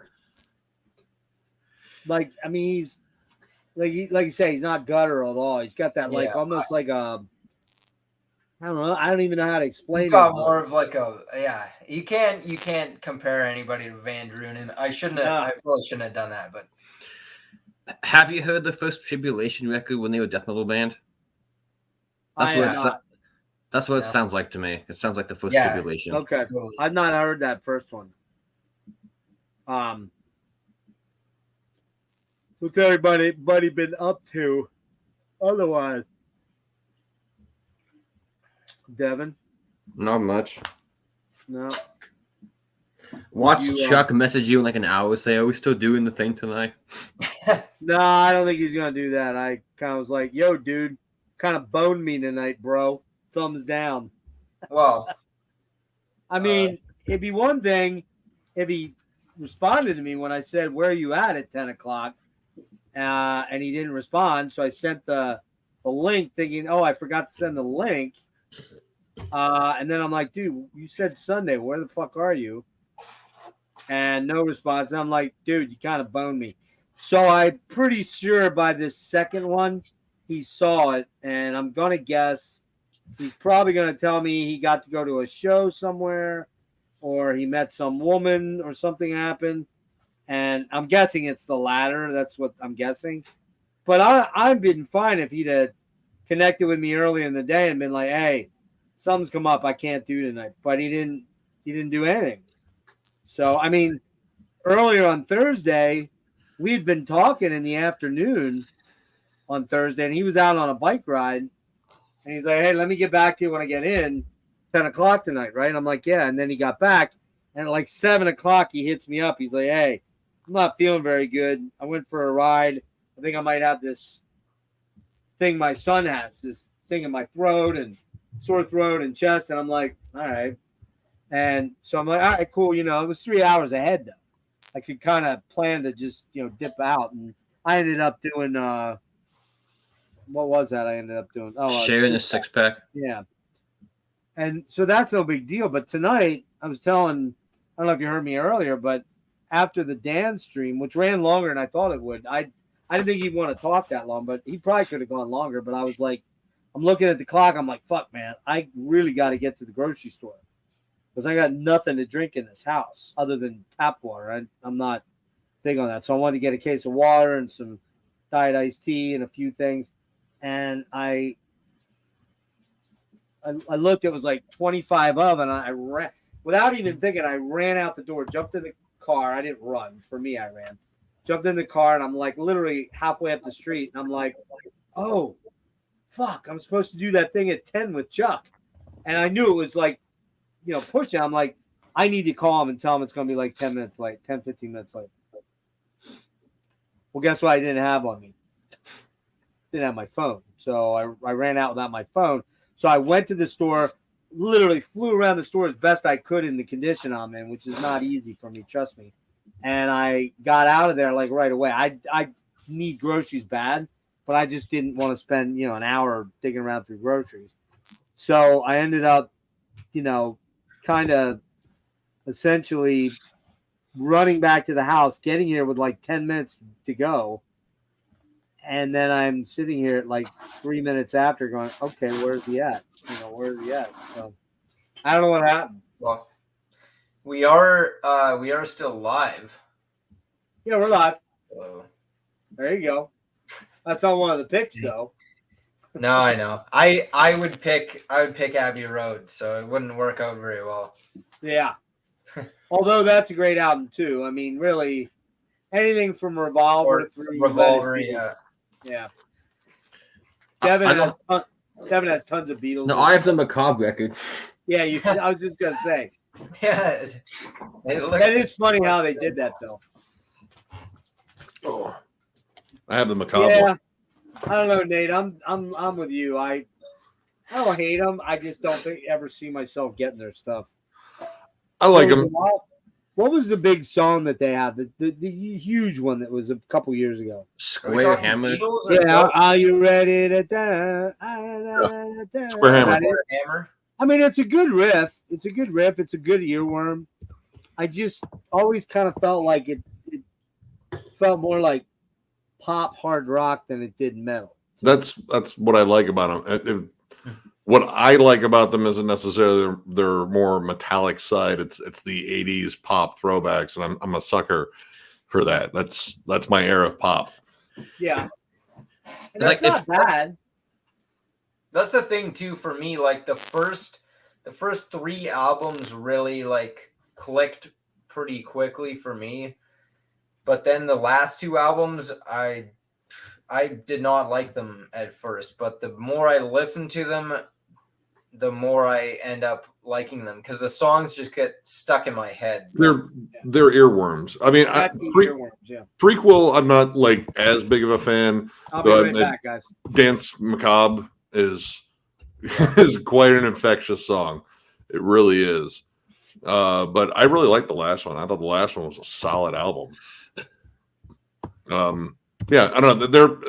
They're fun. They're packing arenas. They bring a stage show that is absolutely awesome.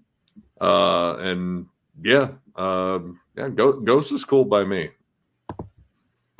Yeah, I totally get the whole thing about like when you like my introduction to them too was like seeing some photos in like Guitar World magazine, and I was like, I had never listened to black metal or anything at that point, but I was like, oh, these guys have got to be like super heavy.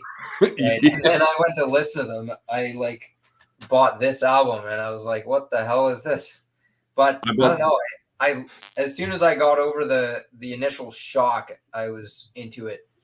I bought the debut, and I mean, I looked at the cover, I saw the pictures, like, all right, let's check them out. And then, honestly, like the first thing I thought, I was like, this sounds like heavy Blue Oyster Cult, which I am, I have no problem with what's actually, Fire of Unknown Origin specifically.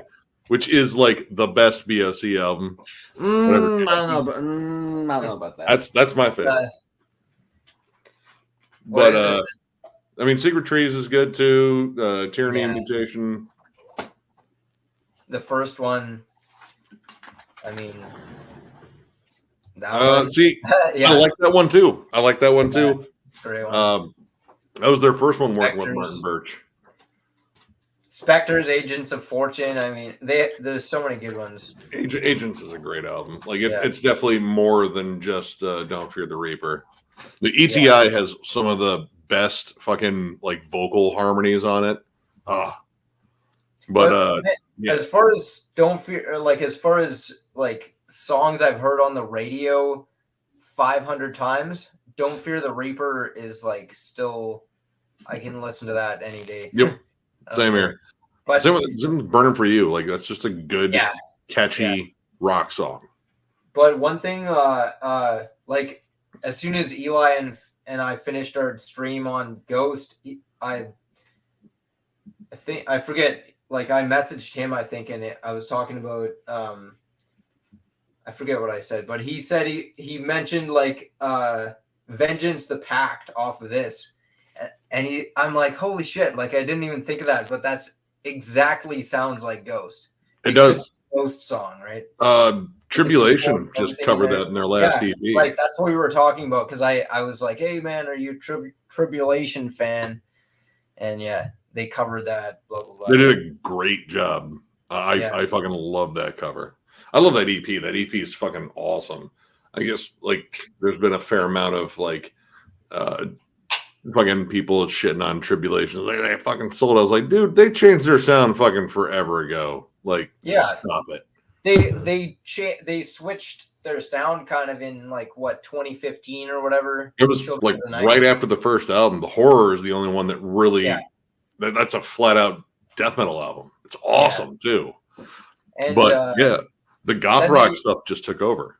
Well, the formulas of death is almost like a kind of, it's like psychedelic proggy kind of death thrash stuff almost. It's got some leftovers, but I started hearing more of that, like kind of like early 80s sort of influence, where it was again like kind of like goth rock, but it was kind of dark and twisted, and they were definitely like a little bit more technical on that one. And then they kind of just stripped it down to like just solid riffs and really good lead play. Like I love the lead work on like all of their albums. Yeah, but they got a good thing going. I dig them. Yeah, the last like 3 albums or so are kind of pretty similar in style. Like the Children of the Night forward, that's kind of where they like solidified what they were gonna do, I feel like. But I mean that's a great album. I loved the last full length, Where the Glue Mess Sound. I think that's some of their best material in terms of that shift. Dude, the Hour of the Wolf, that is an unbelievably catchy song, and there's definitely like a nod to Blue Oyster Cult in the riff work. Like I hear just a touch of Don't Fear the Reaper, just slightly tweaked, but it's definitely there, and it's just so damn catchy, and it's catchy without like sing-songy vocals. Like all the vocals are still that blackened. Yeah, it's all in the guitar melodies. Infectious. Basically. And they do have a lot of keyboard stuff, I guess, too, right? Just more like textures and whatever, and the occasional little solo, but nothing like too crazy. Yeah, it's a little bit more like Hammond organ, like very classic sounding. The low key kind of synths in the background, not so much like, not like Moogs or stuff like that, Yeah, the really crazy ones. But I gotta give those last 2 albums another listen, to be honest. I don't know. Dude. Down Below is catchy as hell too, but I think Where the Glue Mess Sound is probably my favorite out of that change, because I love the Horror. The Horror is a fucking vicious album, like start to finish. Like that is breakneck speed and just a completely different band.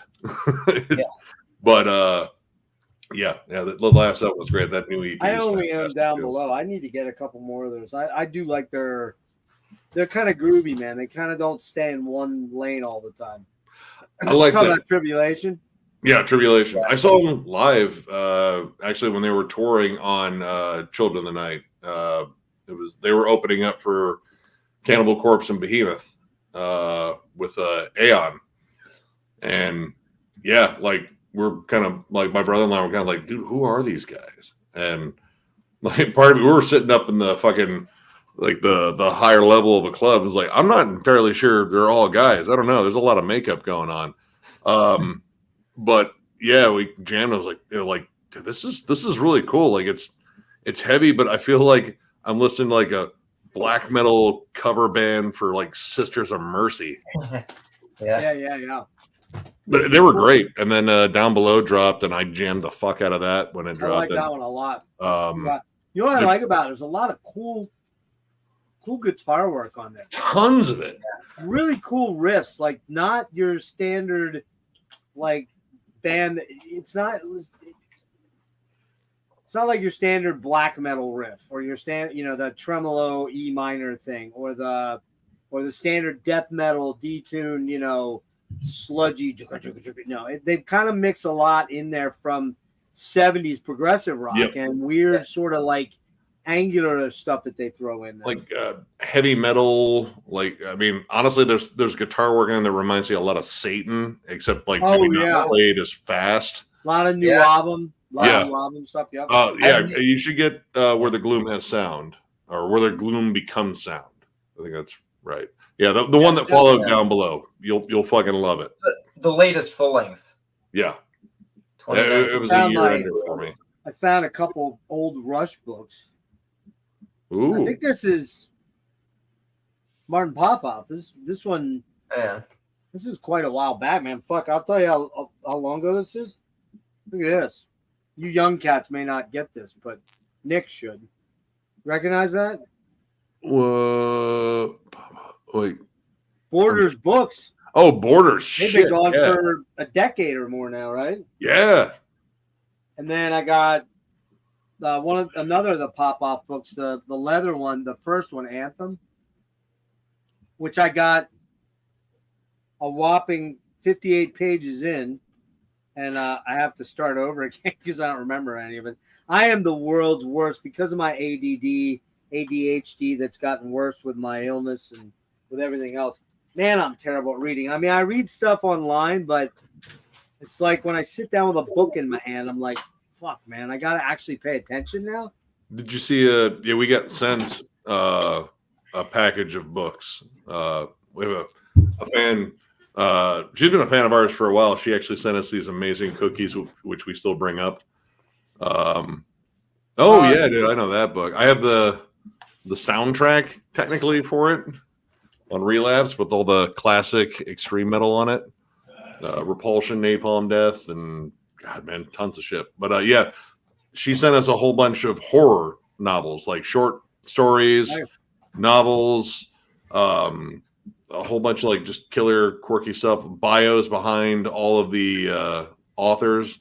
And I'm gonna have to check out some because some of them just sound absolutely fascinating, and some of them, like the authors themselves, just sound like kind of crazy. I was like, all right, I want to hear some weird shit. Like one of them described it like, I guess the book was described as Fear and Loathing in Las Vegas, except it's in a trailer park.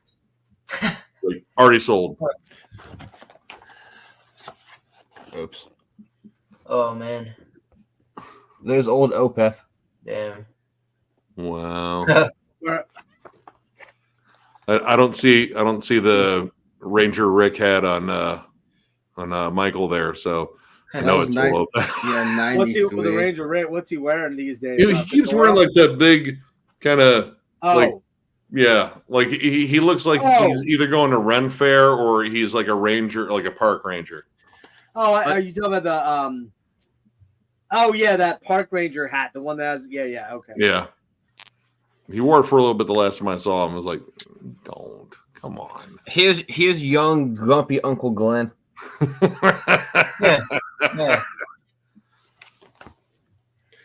Damn.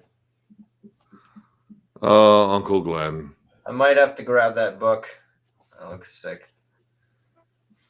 I'm gonna try to get this guy on too. Rick Emmett just put out his biography. I think it just came out like 2 weeks ago from Triumph. Nice. And I met Rick way back when. I'd love to have him on.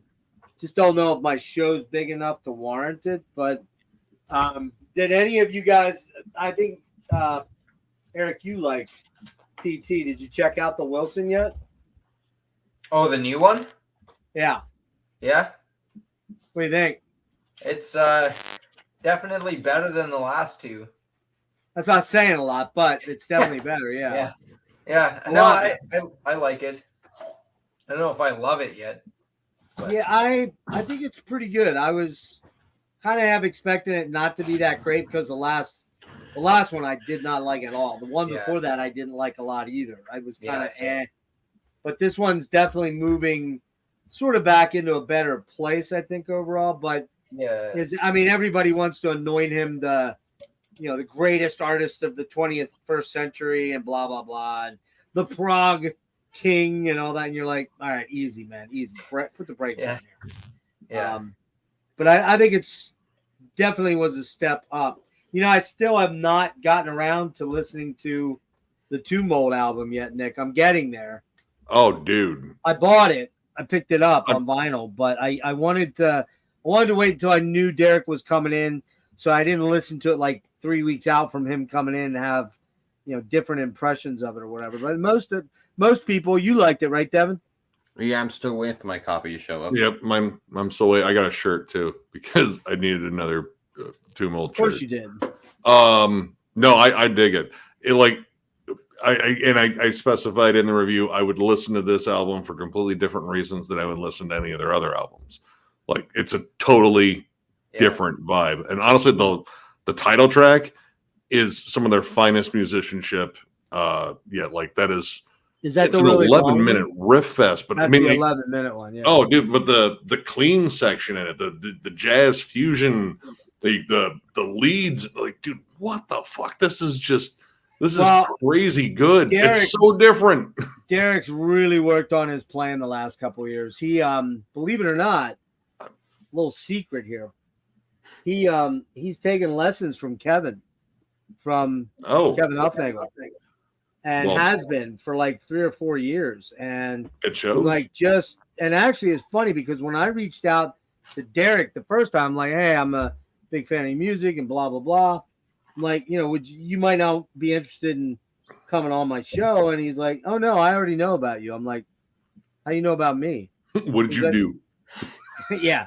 He's like, no, because I watched the interview you did with Kevin. It was great. And I take lessons from Kevin. And so I started kind of following you at that point back last year.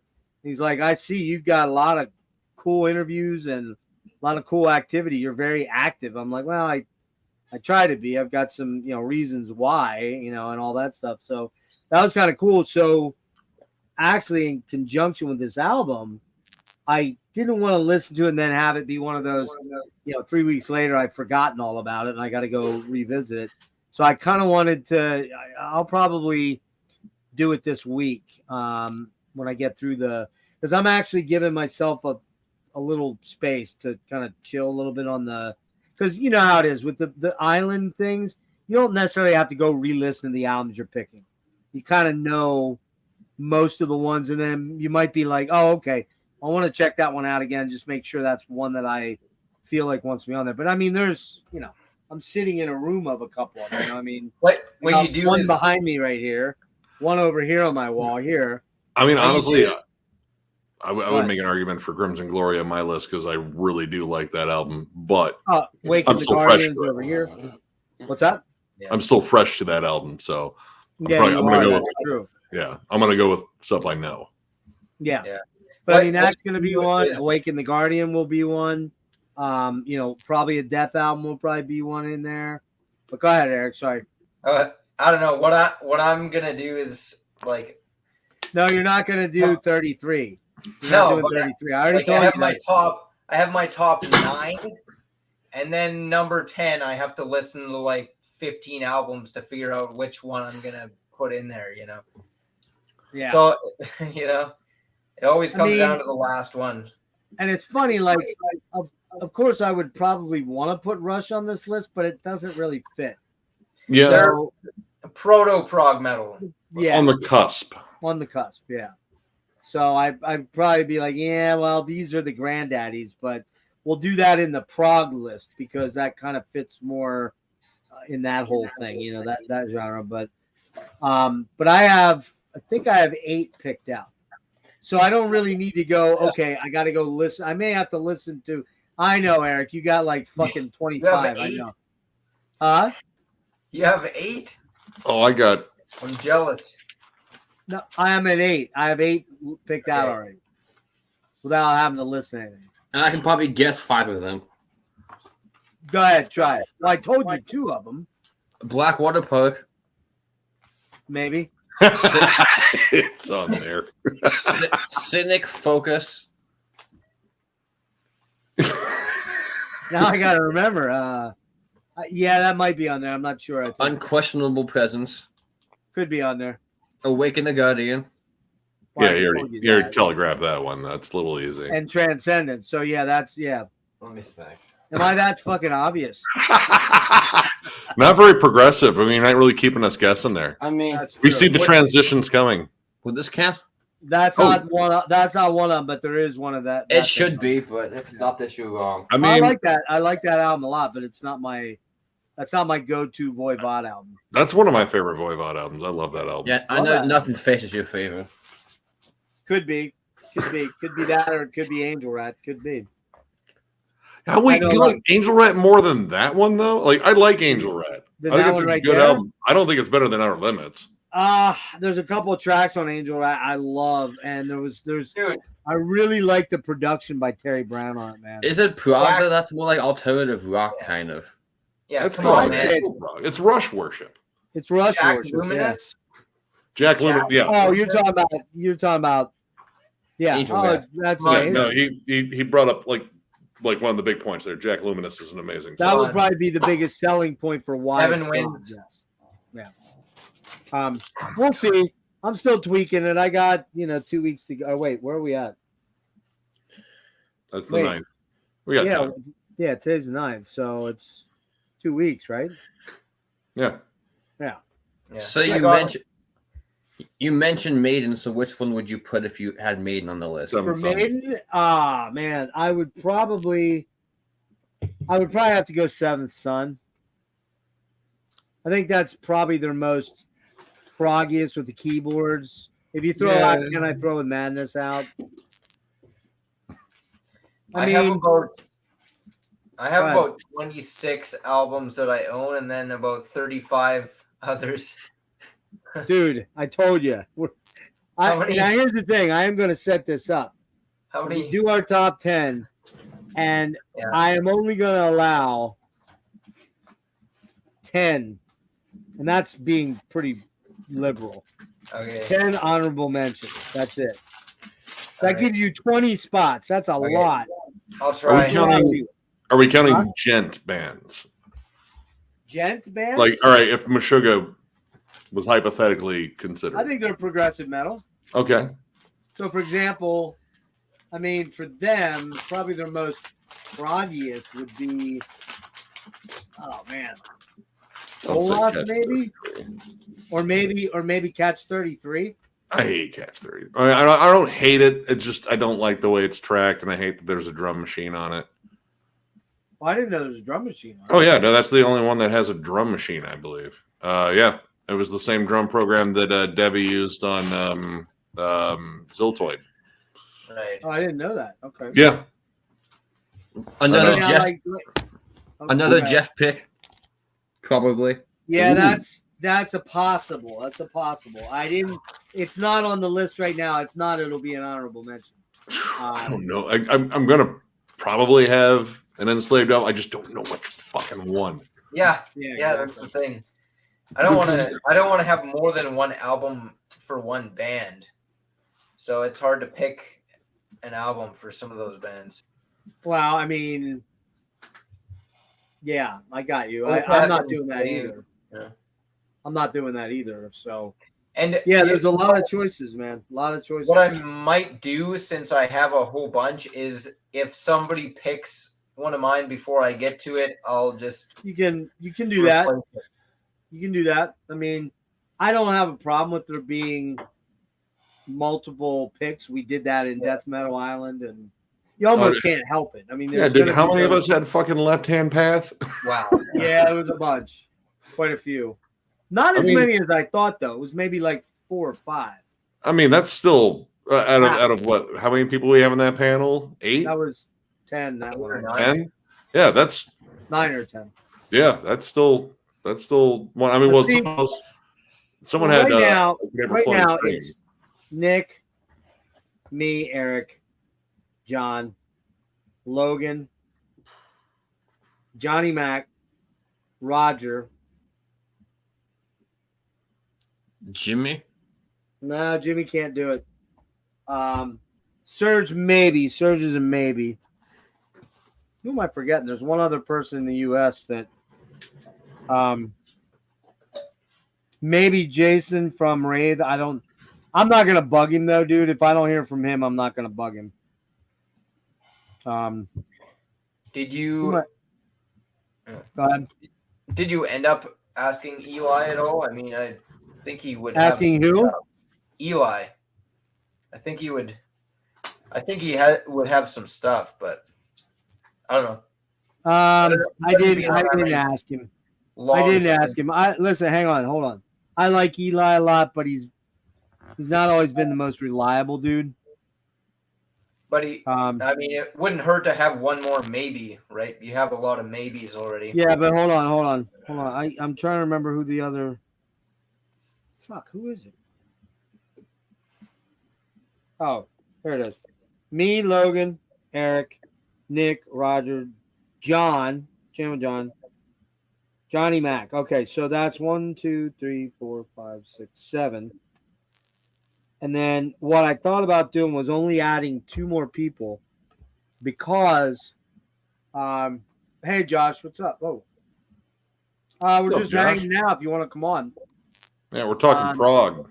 can you? Yeah, we're talking Prague though. Come on, get the fuck. Come on.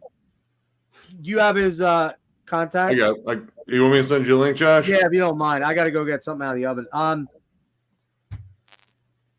thinking I want to hold one spot open because I put some invites out to a couple of like real musicians. I'm not going to say who yet. One already did say no, though. He said he's got a gig that night. But I'm thinking about asking 2 or 3 other guys, like maybe 4 or 5. And what I'll have happen is that instead of those guys hanging, I'll give them a time to drop in. I'll be like, all right, drop in between, 1:30 and 2. And then they come on, they drop maybe they drop 5 of their top 10. We all do a round, and then we go back and get their last 5. That way they can be in and out in 30 minutes or 20 minutes. And that way I'm not tying up a musician from, who might have just one in particular is just coming back from a tour. In fact, I'm not sure he's even back. I got to double check. But I just thought it'd be kind of cool to have a couple of and not that Jason Schultz. Is that his name? Schultz, right? Yep. He might not have, because he said he was interested, but he also says like I'm kind of spread thin as far as like, because I think Wraith is firing up some stuff, and he's got a couple other bands too. He's got like a classic speed metal, power metal band, and he's also got a prog project that he's working on, which is, and I've jammed his prog project, and yeah, dude's called? Oh God, I forget the fucking name of it. Hold on, let me see if I can find it here. I don't know if it's in Talent. It might be, because I think they only have, let's see, Mind's Horizon, but there's no link to it. Okay. Mind's Horizon, very interesting. It's kind of BT Bamish. I think it was all instrumental though, but like lots of like very technical, very melodic sounding. Like it was fucking really good. And I jammed Idle Throne too, and I'm not a power metal fan, but he puts a good thrashy punch to it. And the vocalist kind of remind me of Joey Belladonna, so I was kind of cool with that. Oh yeah. Actually, speaking of Joey Belladonna, I just saw an interview with him. And this dude, I don't know what the fuck I don't know what's up with this guy, but this guy has like, I don't know, like 1,050 subscribers, and he's got like fucking like a who's who of people on his show. I forget the name of the show. I'd have to look it up. Canadian dude. He's kind of funny. Maybe that's why. But he had Joey Belladonna on the other day, and apparently there's a tribute album to Triumph coming out, and Joey Belladonna sings a Triumph song, which is kind of interesting. I mean, he could do it. He could do it. Yeah. He's preserved his voice really, really well. He has, and he's kept himself in good shape. Yeah. I don't think he was much of like a major drugger or partier sort of guy, from what I gather. I think he was, I think he did like a fair amount of drinking and partying, but I don't think he like overdid it. Yeah, I don't think he was like killing himself with booze and drugs. But really, frankly, all the Anthrax guys have always been seemingly pretty, not straight edge, but seemingly pretty clean living for the most part. You know what I mean? Yeah. I mean, you don't, but I knew this. He has a band called, I think it's called Beyond Frontiers, and it's a Journey tribute band. And man, he loves fucking Journey, man. Loves Journey. I saw that. And he's good, man. He sounds he doesn't sound like Steve Perry. I mean, nobody sounds like Steve Perry, but he's pretty good though. And then this guy asked him, he's like, well, what if the current singer of, Journey would leave or something? And he goes, Neil's got my number. He knows. I told him, man, anytime you need somebody to come in, I'm there. And that, even if that means the Anthrax guy's got to hold off for whatever. I'm like, whoa, man, but he left for Anthrax before anyways. But yeah. Well, I mean, at least according to his story, he left because he sensed the themes were changing, and he knew it was like, I'm not going to fit here, and my time is kind of limited now. Yeah. And he was right. I mean, it wasn't long after that they started talking to John Bush. So I never quite, Anthrax is a weird band for me. I like them. I just never fell in love with a lot of their stuff. Like, I have what's the one with AIR on it? Spreading the Disease.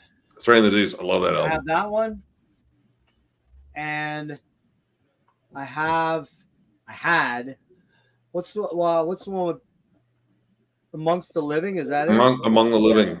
Yeah. Well, wait. What's the one with Indians on it? Among the Living. Okay, that I had that one, and Worship Music that somebody made me a copy of, but I never really went and chased their stuff down. I'm not gonna lie, man. Other than that one song, was it called Only or Lonely? Only the one John, on Sound Away Noise.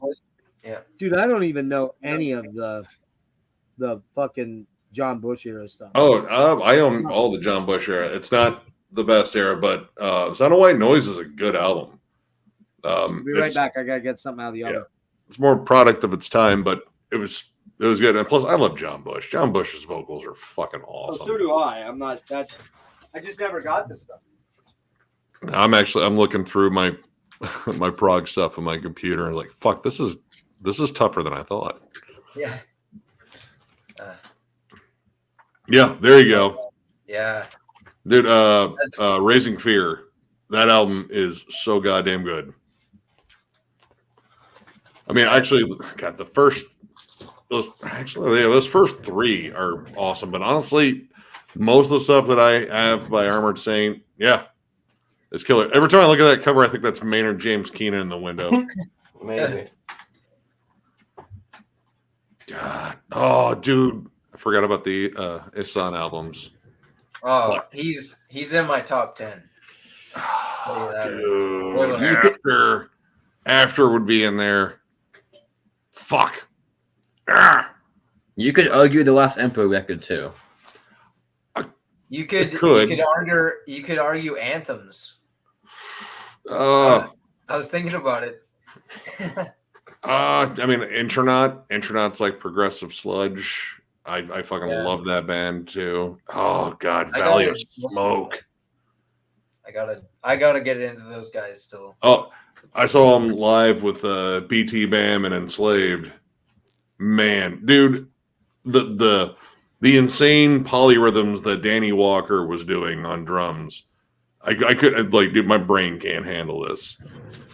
And they're giant Meshuggah fans, but it's like Meshuggah except played through like almost like a Mastodon filter with like some classic prog. It's so fucking good.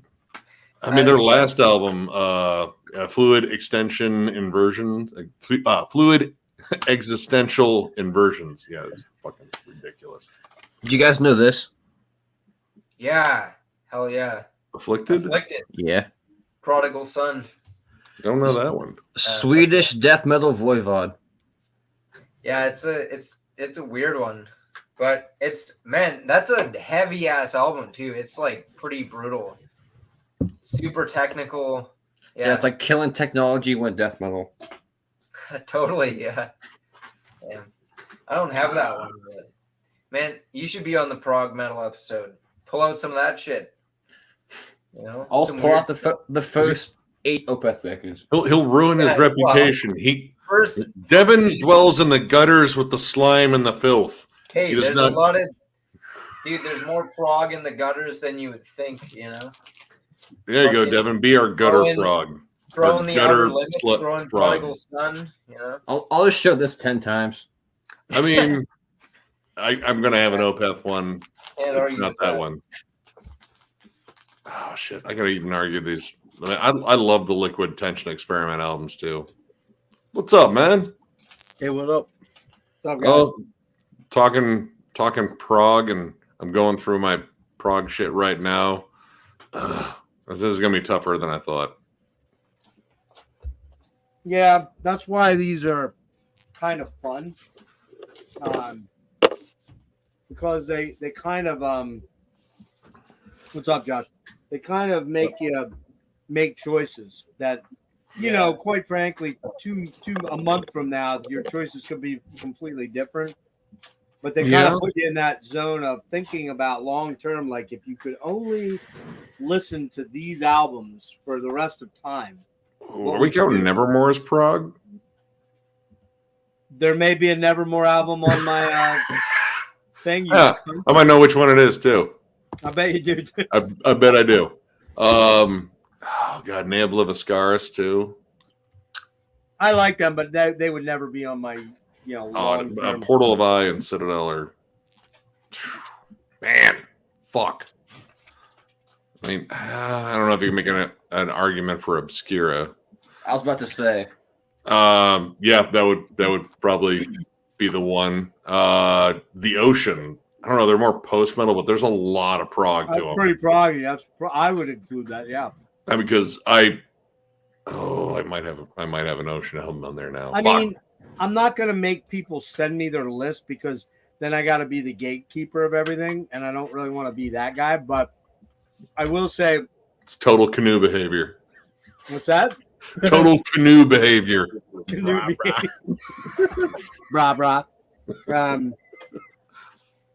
Yeah, I will say that you guys can self-police yourself on this thing. I mean, you kind of know what is Mayhem prog Totally. metal? No. Well, shit. Hold on. Yeah. Well, you've upset Eric now. Oh well. Sadly, I haven't. I don't know. But I mean, is Blood Incantation proggy? Yeah, pretty much. What about BAM? What's that? What about Blue Dust Nord? I would say Blue Dust Nord is very proggy, and there may be a Blue Dust Nord album on my list. Scale the Summit. Fuck. I won't have anything left to share on the. I'll just let you guys all do it. I'll sit on the side and not, Dude, that last Psy album is almost a prog album. See, I do not know. I will admit something here. I don't know anything about Psy. I've never listened to one of their albums. Oh, dude, listen to the last one, Chuckie. They're bonkers, but that's honestly still a little bit more controlled. That's what the about first this? one I heard, too. Yeah. No. Well, is that progressive? I would say yes. Is it prog metal? Yes. Huh. Yes. I probably would say it probably is, actually. That's all right. I would say Sabotage has more of a proggy flavor to it. Yeah, Sabotage definitely works. Well, either one, man, honestly. Totally not prog, but I just wanted to show Nick I finally got this in New Cannibal. Nice. It's very prog. Not totally prog. Yeah. This is best prog album of the year. Josh doesn't know my story, does he? Which one? I don't know a lot about prog, definitely not. About the fact that I pretty much am not a Cannibal fan at all. You son of a bitch. What? Oh, wow. Sorry, that came out wrong. I just never got I get it. They're the biggest selling death metal band of all time. I just never got into them. I don't know. Yeah, it's all good, It's fun. No, don't forgive him that quickly. Anyone take the time to jam the new Prong? I did not. Oh, no. Dude, I saw you guys listen to it. It's kind of back to like the Beg to Differ, Prove You Wrong, Cleansing era. Wow, I like the Cleansing a lot. Dude, Cleansing's a fucking banger, dude. I still jam the fuck out of that album. Yeah. The riffs are just punchy and hooky. Fucking Tommy Victor sounds exactly like he did pretty much on Cleansing. He's another guy that really kept himself in good shape, man. Yeah. As far as like health-wise, because he's probably my age. He is. I think he's 57. Yeah. he looks pretty youthful, man. Like he still looks like he's fairly youthful. And I mean that the Cleansing has some fucking vicious riffs on it, man. That album just Oh, dude. Cut rate is just a vicious song, dude. Shit. I'm trying to think what other ones. Well, in Broken Peace has got that cool wow, wow, but he's got the heavier riffs in there too. That main riff on Whose Fist Is This Anyway, though. Actually the last riff. The last riff they stomp out on. Oh man. Dude, just chug it up. Snap your fingers, snap your necks on there, right? Yep. Oh man. That was but the weird thing is, I hate to admit this, I really only know like that one and the first one. Force Fed? Yeah, is the first one called Force Fed? Well, that's the first full length. Has the pus head stuff on it? No, that's Beg to Differ. Oh, that's the one. Okay. Yeah, Beg to Differ is an awesome album too. Well, I mean, there was a time there, you know, when like Helmet was getting really big right around then. It was everybody kind of had that sort of detuned drop D sort of, but really just fucking gnarly, almost crossover punk sort of vibe to their. Well, that's where Tommy got his start. He was the sound guy at CBGB's. Oh, was he really? Yeah, he was the sound guy at I didn't know CBGB's, that. and he was during the whole hardcore boom. So like Agnostic Front, Cro-Mags, you know, all that shit, and that's how he managed to make friends and started his own band, and that was Prong. I think Primitive Origins. That's the first EP that I own. There might have been something before that, but yeah, it's a crossover album. Same thing with Force Fed. Force Fed is like a crossover thrash / hardcore album, and then started getting groovier and a little bit, you know, catchier and kind of bordering in that alternative kind of industrial. Yeah, that sound. little bit of industrial vibe. Yeah, well, more officially on Cleansing, he had like they had a keyboardist on that one. That's the one I believe where Paul Raven joined. Did you see, Nick, that I know you enjoyed their set, but what's his name? Harley. The Cro-Mags, yeah. Yeah, the Cro-Mags. They canceled their whole tour. I guess Harley got into it with some magazine came there, a woman and a guy, and I not saw that. show. It was right after that show you were at. Yeah, I read the article and it said like they attacked his son, and then he jumped in there. Well, it's not really his son. So weirdly, a while back, I want to say a couple months ago, Paris, what's his last name? Fuck. Mayhew? Mayhew. Yeah, I think that's right. He's the dude that was the original guitar player of Cro-Mags. Yeah, solid guitarist. Yeah, really good guitar player. And he's got a band called Agros. So I follow him on Instagram, and he fucking hates Harley, and Harley hates him. There's a lot of ugliness there. Oh yeah, dude, throw John Joseph in that mix and see how And well John they'll get Joseph along. too. Yeah, there's a lot of ugliness in there. And so I guess somehow, some way, Harley won the name in a court battle, and so he takes him out as the Cro-Mags. And you know, Paris calls Harley small potatoes. I guess he's real short. I don't know. No, he is. Like real short. Oh no, he's maybe like maybe 5'3" tops. I think I heard he was 5'2". That's what I heard. Yeah, it's real. He might be 5'2". Feel like a big dude because I'm only 5'8". So it's like, oh, you know, towering over somebody. But I guess something happened that this magazine, these two people from this magazine, allegedly, I don't know what's going on behind the scenes as far as if anything legal is going on, but I guess Harley, like, either they were harassing him and his kid, but this kid's not really his kid. But long story short, I made a mention of Harley, and I kind of joked about something about, you know, imagine me joking about somebody shorter than me, but some woman contacted me privately, and she's like, Harley dated my mom for like 8 years. He's just the most horrible human you'd ever want to know. He locked me in a closet several times and threatened to beat the shit out of me many and like was physically abusive to my brother and all that stuff. I'm like, oh man, I'm like, all right, I don't want to get in the middle of this because I don't know you and I don't know if any of this is true, but just the stuff she told me seemed suspiciously like I'd kind of believe her. You know what I mean?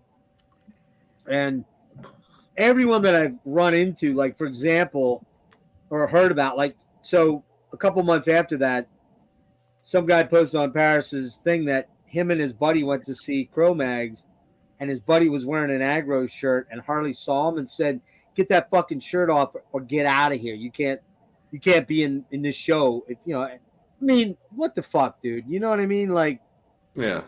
So that's why when you were talking about him, I said, this guy just sounds like a really infinitely unlikable guy. He was cool there.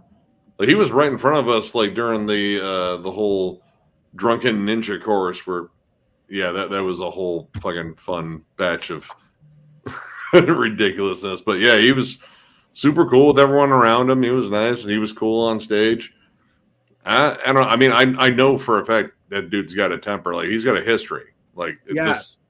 These are not the first incidents. Like, dude, I think he called like a razor on John Joseph. Once. Yeah. And did he get stabbed? I guess Harley got stabbed, right? I don't know, dude. There's so many legends of the fights that went on with Cro-Mags. Right. Like, I mean, they were like probably the most hardcore all around of the hardcore scene, just because, like, yeah, they were constantly getting in shit. But yeah, I don't know, man. I mean, he just doesn't sound like a cool guy. That's just my take on it. But I don't know. Guess they canceled the whole tour that they were on. It was a few days after you saw him, like within a week, I think. And the story that he pushed was that due to promoters this and promoters that, and Paris is like, this guy's so full of his own bullshit. He's like, that's not what happened. I mean, I can tell you right now, Paris was kind of running the litany of things that had to happen in order for this tour to be canceled. He's like, he's lying to you guys. He said what probably happened is clubs found out about this shit and pulled their offers and don't want to honor having him come in. So, well, I mean, that's going to be a thing that's, you know, potentially could happen. Yeah, no, you got a fucking business to run. You got a venue to fucking run. Yeah, I know. I get it there. What's going on, Josh? What have you been up to, man? Not much, man. Just been working on the new music stuff. Yeah. You getting out gigging at all much, or? We're gonna try to play some open mics here soon, like in my area. We were. I told Nick about this. There was a chance we were gonna open for a local alluvial show, but it didn't end up happening because the promoters of the venue already had bands lined up. So what? Who were you trying to open for? Alluvial. Alluvial. I don't know. Have you heard of Wes Hauk? Yeah. Yeah, he's their guitar player, and Kevin Muller's their singer. He used to sing for Suffocation for a minute. So, but they already had somebody. Yeah, but I'm still gonna go. You know, just to support them. Yeah, they're dropping a new EP in January. Yeah, those new songs are fucking awesome. I heard the Bog Dweller one was pretty savage. Yeah, Wes is a hell of a guitarist, like super unreal. He was Debbie's big stream where he was doing the Strapping Young Lad stuff again as well as Debbie stuff. Yeah. He played for Devin for a minute, and also the Faceless. He was on Autotheism, I think. Yep. Yeah. He was on our Cells We Cannot Serve or something like that. The second full length from Black Crown Initiate too. That's a band I never checked out. They're kind of proggy, aren't they? Oh, 100% proggy, dude. I never checked them out. What are they like? Rivers of Nile. It's kind of close to Rivers of Nile. Okay. Which that may or may not be on my list. Yeah, kind of close to that. Really, well, actually, the principal.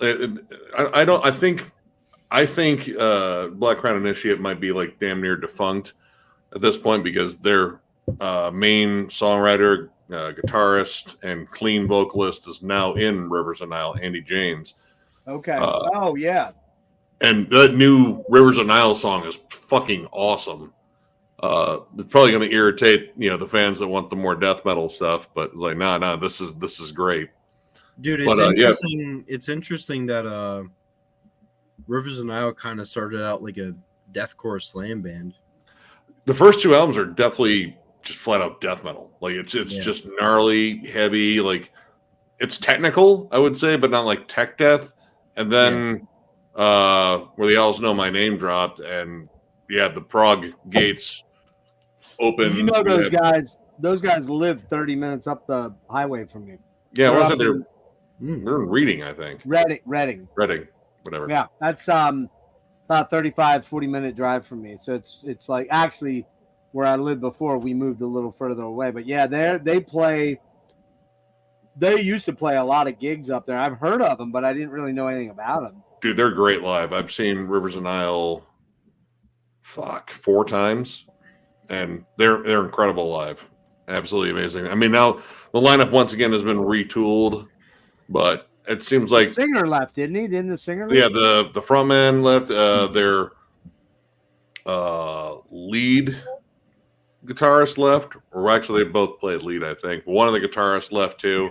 That's where Andy James stepped in. He's the second guitarist. He's also doing clean vocals along with the drummer who does clean vocals, and he also Wait, plays. Who did you say? Andy James? Andy James, I think that's his name.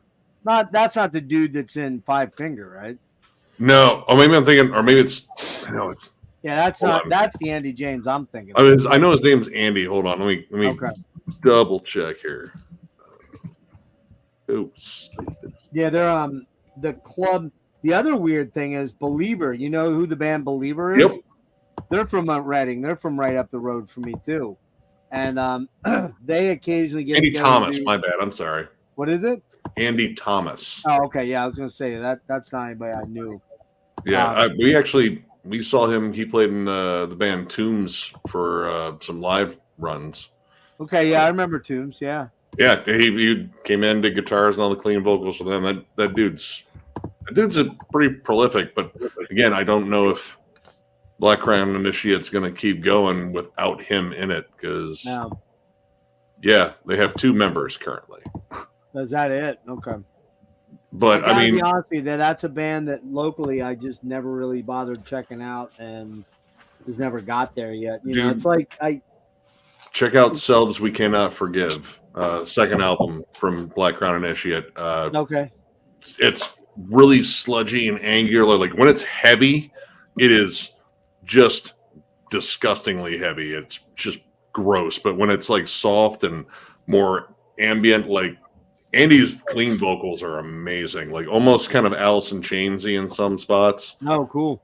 Oh yeah, it's really amazing stuff. All 3 of their full lengths and was it the Crippled Bull EP? You said sludgy. I'm wondering, has anything happened with Sluggage lately? Because it's been a while, man. Been super quiet. That was a band that I was considering, but I don't know if they are necessarily prog death metal. Oh, that last one, Esoteric Eschatology. Oh man, I think that fucking album rules. I love that album, front to back, and I love the pun-based song titles. Do you know that, Eric? Sluggage has been on my list for probably 4 years, 5 years. You 6 check them out years, yet? I don't know, and I still haven't listened to an album. Do you know them, Devin? Have never been at the top. No, No, that's a kind of stupid band name, so I haven't bothered checking them out. Dude, you got to. It's a stupid band name, but it's super smart music. Like the earlier stuff is way more raw. Like there's definitely a black metal influence. There's occasionally some grindy moments. But the drummer is Alan Cassidy. That could be cool. Yep. Well, he's recent. It's generally 2 guys that have been the main ones, but Alan Cassidy joined a while ago. Who's he from? Black Dahlia Murder. Oh, okay. Oh, he's a beast of a drummer. Oh hell yeah! But yeah, dude, the pun-based song titles, I fucking love them. Yeah. Salt Thrower, Crop Yeah. Killer. And Crop Killer is such a banger of a song. Like that's one of my favorite ones. Slave Goo World. Yeah, that's right. That what's it called? Esoteric. Esoteric Malacology. That's it. Malacology. I mean, dude, Dim and Slime Ridden Kingdoms has some proggier songs on it too. They're on Willowtip, right? There's a bunch of Willowtip bands that are pretty fucking cool like that. That are kind of extreme metal, but they're also very progressive sounding. Yeah, I mean, well, when I eventually get to it, the new Gridlink, I can't wait to sit down and listen to that one. I'm sure it's just going to be an absolute, it's dudes from Discordance Access. Oh, okay. I was gonna say I don't even know who that is. Oh, Jeff, Well, what you got? No, I know one that Jeff definitely won't have on his list. Will or Oh, I don't own any Aftercock. You're showing boobies. what? Yeah, man, I don't know that band.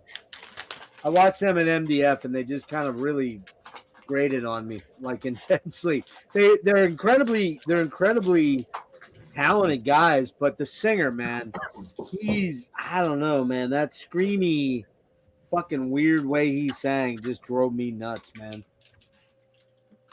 What's that? That's a Aftercock. different one. Deeds that go unspoken, words that go unspoken, deeds that go undone. That one's killer too. It's a non-stop onslaught like you'd expect from Grid. Oh yeah, I think the new album is only like 30 minutes for Gridlink, but it's in. I know Gridlink from what was the first one I picked up? Hold on 1 second here.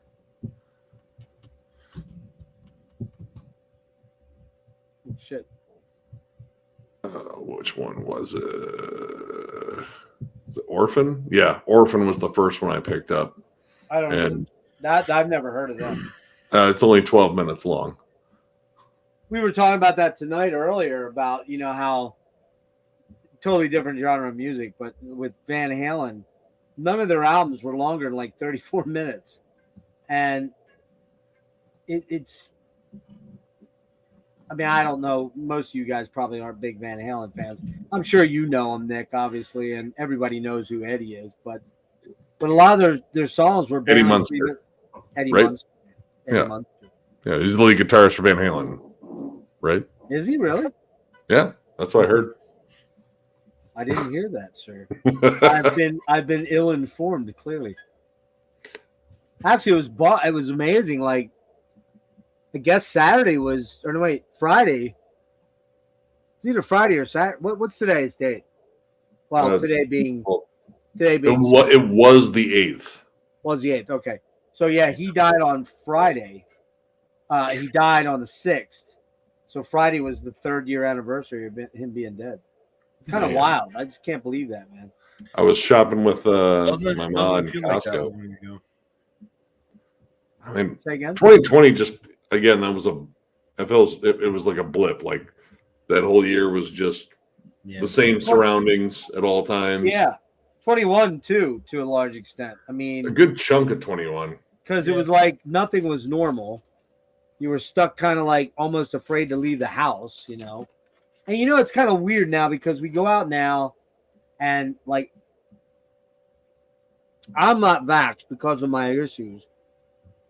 But I mean, it used to be when I would go out, I would literally like seek ways to not come near anybody. You know what I mean? Like, and I remember like the fucking grocery store 2.5 years ago had like taped lines for, you could go this way and not people only could walk one way in the grocery aisle. You couldn't walk past each other yet. And then of course you had that dick that walked in without a mask on and he'd just walk wherever he wanted. And people were afraid to say anything because they were afraid that the guy might, fucking flip out and threaten to kill him or something like that. But now it's just kind of back to business as usual, I mean, I'm gonna go get my booster and a full flu shot here soon. My brother-in-law came down with COVID, which, I did see him, but it was not within the time frame, so I didn't get exposed, luckily.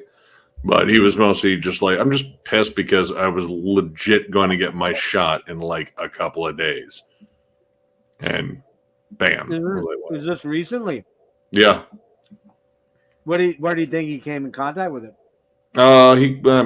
He works in a giant factory, and yeah, I assume it's there. He might have picked it up at a show, but so far I've been symptom free, and I think I'm on the clear. But yeah, it's still out there. I'm just gonna play it safe and make sure I get vaxxed, because it sucked even when I was vaxxed. So the irony is, most of the places that I go to when I go out are doctor's offices. So you'd think of anybody, I'd probably be the guy that would probably be most likely to be exposed. Yeah, somebody's got a little bit of an echo coming back occasionally. But like I went to 2 weeks ago, I went to Guitar Center. And I was basically alone in the room where I was playing. But there was a girl that walked in that worked there, and she was actually wearing a mask, and she was kind of leaning over and talking. Oh, this is a great story. So about, when was that, man? I want to say it was, what's today? Okay. Yeah, it was, I remember it was August 25th. I went to my neurologist, went to my GP, and decided, fuck it, I'm going to drive over to Guitar Center because I was near it. It was, 5 minutes away. And I hadn't played a really nice guitar in a long time because my kid's guitar needs restrung, and I just am too lazy to go put new strings on it. And it's also electric, so I can't really hear what I'm doing like I'd like to. So I wanted to go in and play some nice acoustic stuff.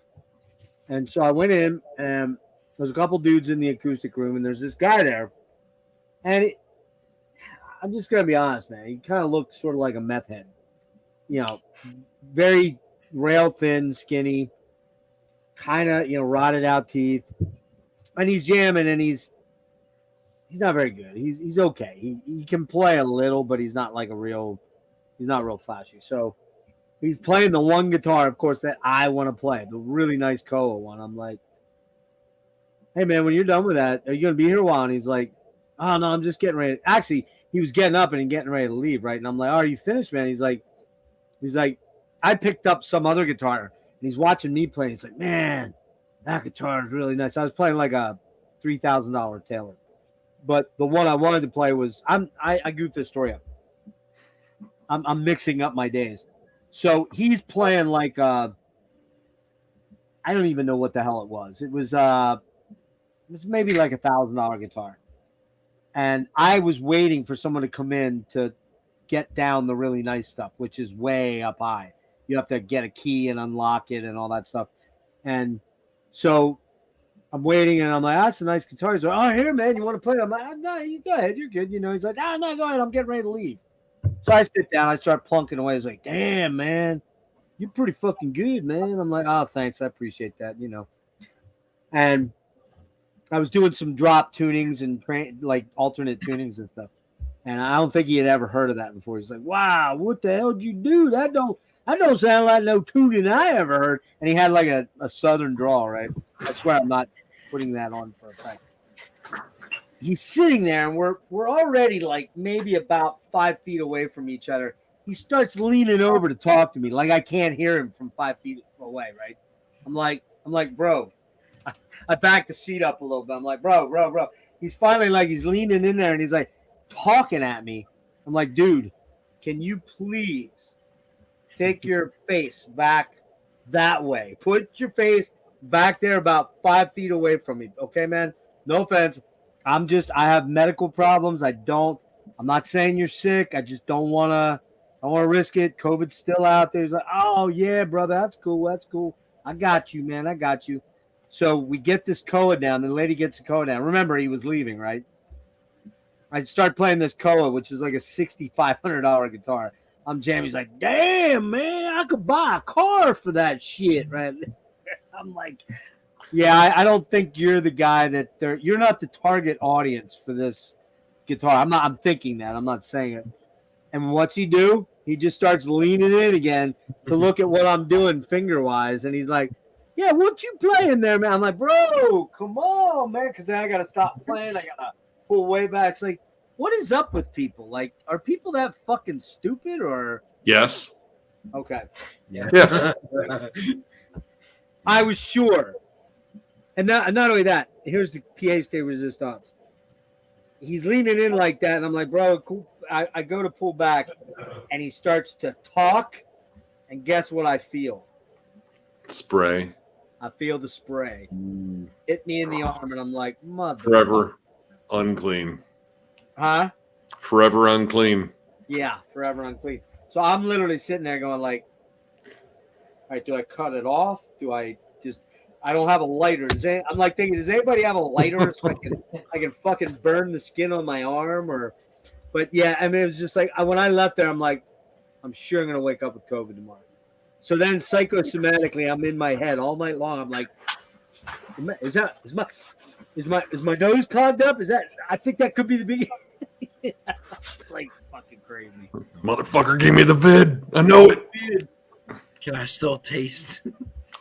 But yeah, I always try to like. I still am kind of like. I try to steer clear of people as much as I can. You know, I don't trust anyone else.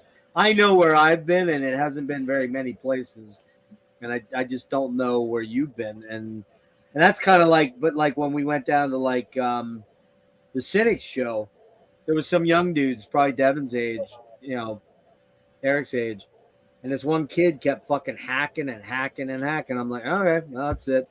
I'm gonna be dead by tomorrow afternoon by the COVID. I know it. It never happened. So, I mean, you know, that's the risk you take going to shows. It's the risk anyone takes here. I just if I see someone that's been hacking or anything like that, or just they don't sound good, it's like you're not gonna be the one I hang out with. I'm gonna look for you and then stay away from you. Yeah. It's kind of like all these bands that go out on the road. It's probably crazy that it's kind of crazy that a lot of them haven't gotten.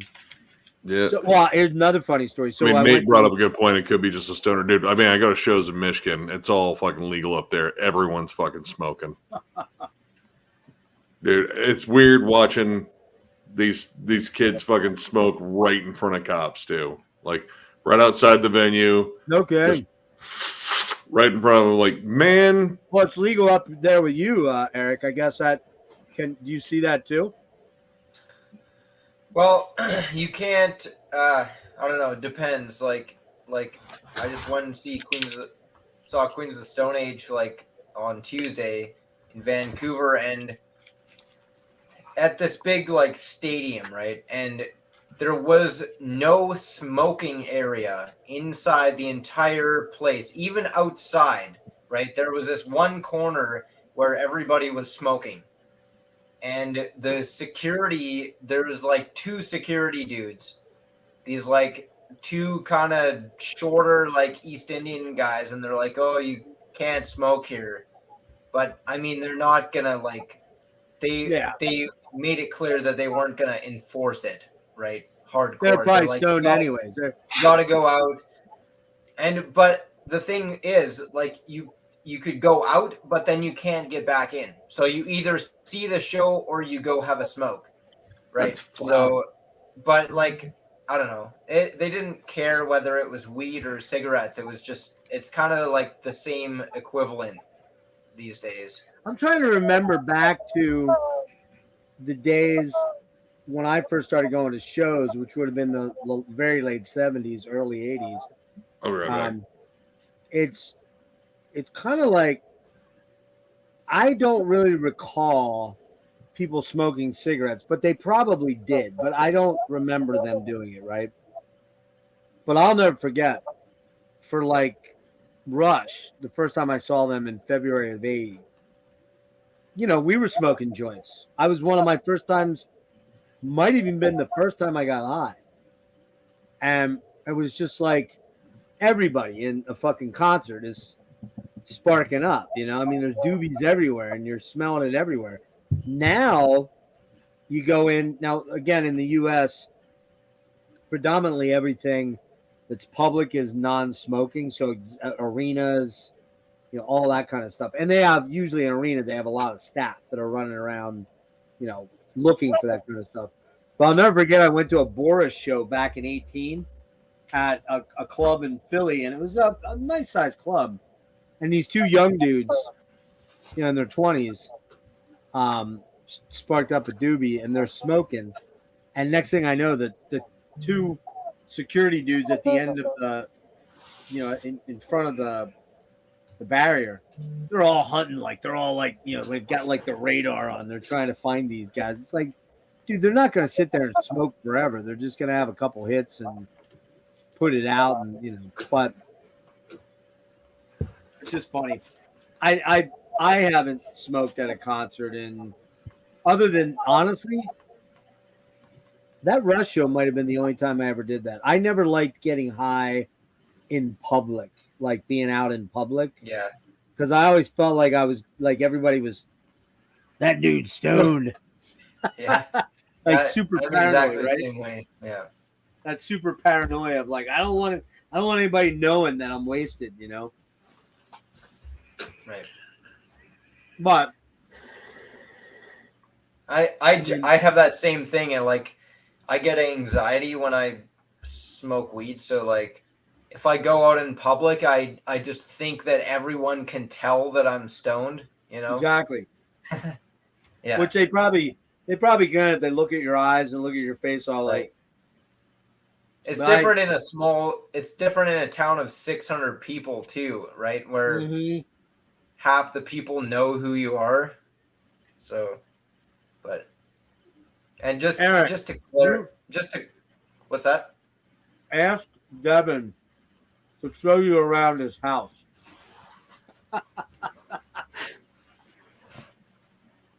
Ask him what his dad does for as a pastime.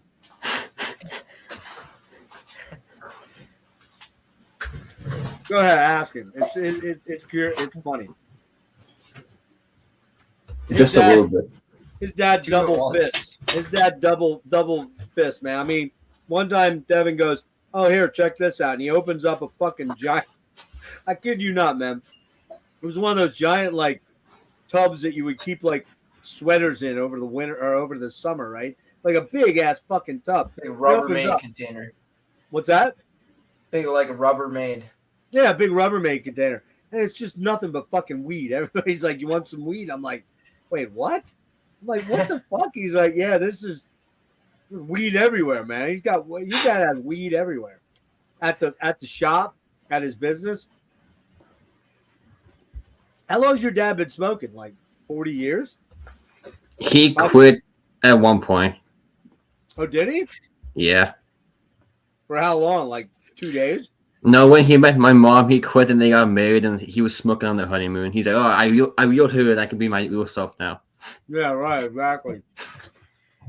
But I wonder, your dad's how old? 70 what? He'll be 70 in November. 70. And he's probably been smoking since the 60s, right? No. Let me think. 70s, maybe? Probably.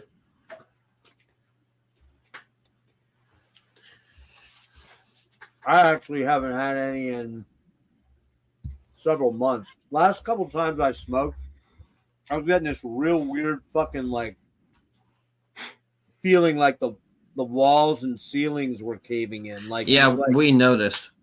What's that? We noticed. What do you mean? What's it called? Sky jumping? Oh, fuck off! Yeah, okay. I had that one night. I was pretty high that night. That was just fucking funny, man. No, I was getting a lot of paranoia. Like it just wasn't. It wasn't that fun. It was actually funny because I was talking to the guy upstairs who used to get it for me. He quit since because he was looking for some serious job promotion, and he's like, "Yeah, I had to quit because I was just, I said, man, dude, did that weed you were getting from that guy, did it ever make you like super like feel like super like fucking claustrophobic and like the walls were caving in or like moving in on you and shit? And he's like, yeah, it was. He said, yeah, it was actually pretty shitty weed after I started to realize how it wasn't that great. So that's been, man, I'm not even sure how long ago it was. 3 months, anyways, probably. I don't know if it was that long ago because I remember you were really stoned the one stream, and then I was like, Was I? and we were hanging out. I think it was just the two of us after a while, and I was trying to keep up.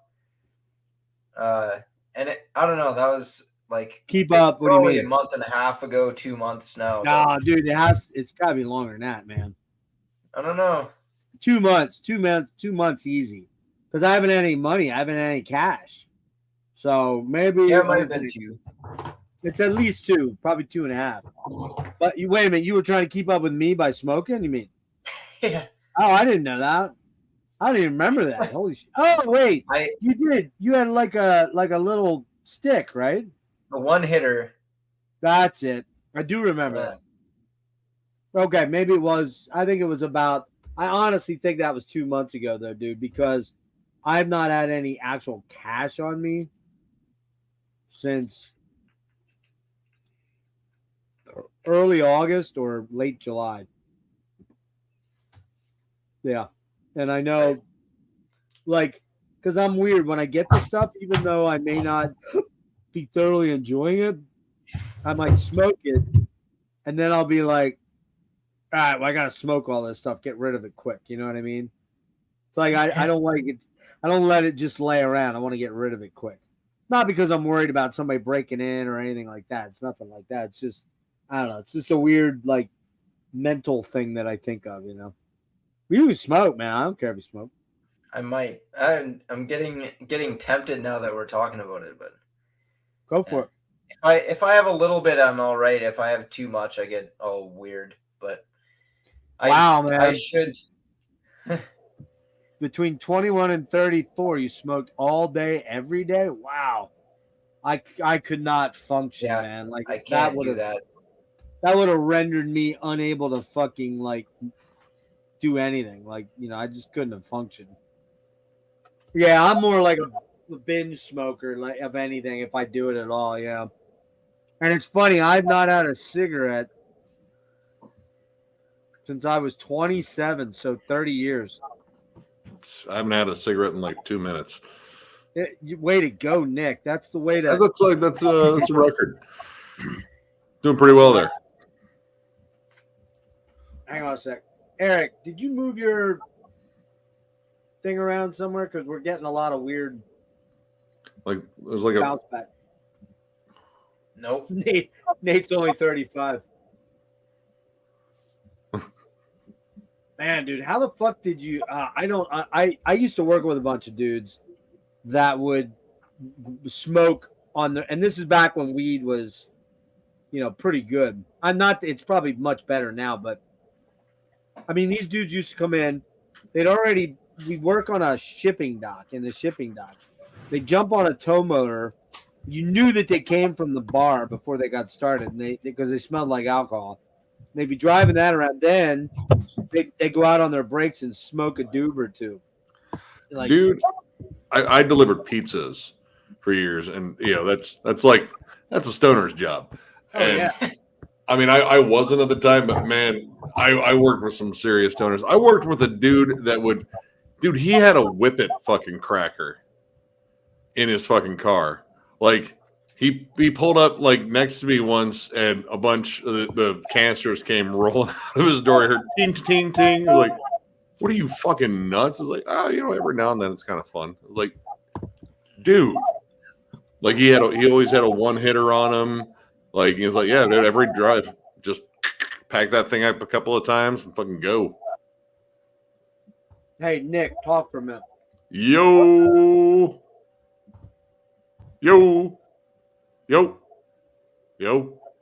Keep talking about. Yo. I'm not sure. Maybe it's Josh. You got another tab open or anything, Josh? Yo. Hello. Yeah, it's Josh. Yeah, you got something. Yeah, there's something. We're getting going a on weird your end. artifact from you. Are you on like a phone? No, I'm on my computer. I just closed all my other tabs out. All right. Close any tags you had going. Yeah, I just closed near, all my Are you near any electronics? Because you're frozen, actually. It sounds like a police scanner in the background. tabs. Can you still hear me? Yeah, I can still hear you. All right, let me. Now let me you're join- moving. Now you're moving. Oh, okay. Well, I was But- going to say. Yeah, I'll but join we're back. getting an artifact from somewhere. I'll join back if you want. Yeah, bounce out and come back in. Bounce out and come back in a minute. It might be the actual internet cell you're in. All right. We'll go for another half hour or something like that. And yeah, so anybody got any? Well, Nick, I know you got a lot of shows you're going to. Did you Oh, say, man. Eric, did you say you're going to the Queens or you just went? I just went on Tuesday. Oh, you did? So that was like a freaking 16-hour round trip. Oh, my God. And then Tool was going to be only 12. So Oh, only 12. Only yeah. 12. Jeez. that's just how it is. Like, I don't know. I'm just so far away from everything. I don't know. I want to move one of these days or one of these years or something, but I don't know. Hopefully it'll happen soon. It's just such an ordeal to go to a show. I mean, there's a few smaller bands that come to a city that's like 2.5 hours away, but still, I mean, like 4-hour round trip. Well, you got to think of it this way, man. In order to play somewhere up there has to be a place they can play. Okay. Yeah.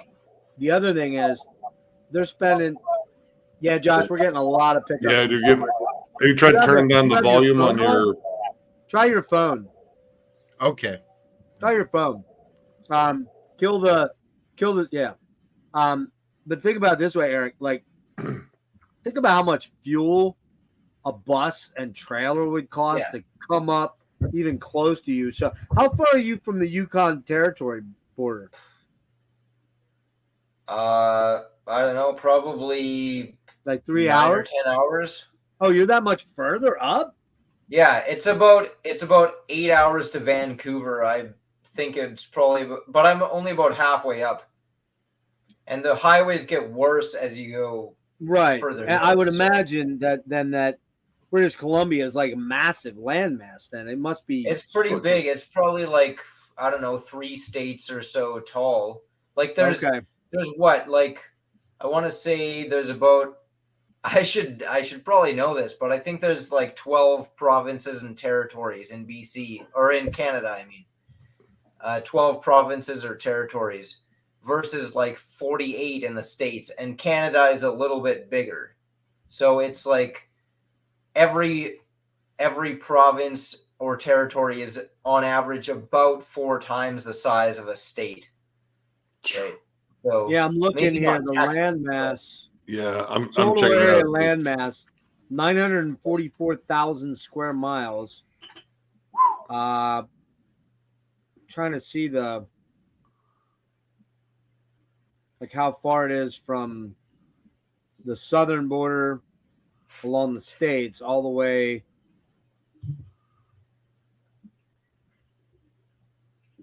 Bigger than Washington, Oregon, and California. Wow, no shit. No Yeah, shit. dude. Wow. yeah, That I did not know. I did That not know is- it was that long. it's rolling also there. wider. It's also wider, so it's not Yep. all like one direction. But I don't know. There aren't that many highways here either. Like there's Tim's probably in Vancouver. Okay. like there's probably 5 major highways in BC, Right. if that. Like there's one where I am. There's one that goes north. There's one that goes south, and there's one that goes east to the Alberta border, which is the next province. So it's like Yeah. And where are you at And- again? Where are you at? I'm just west of Jasper.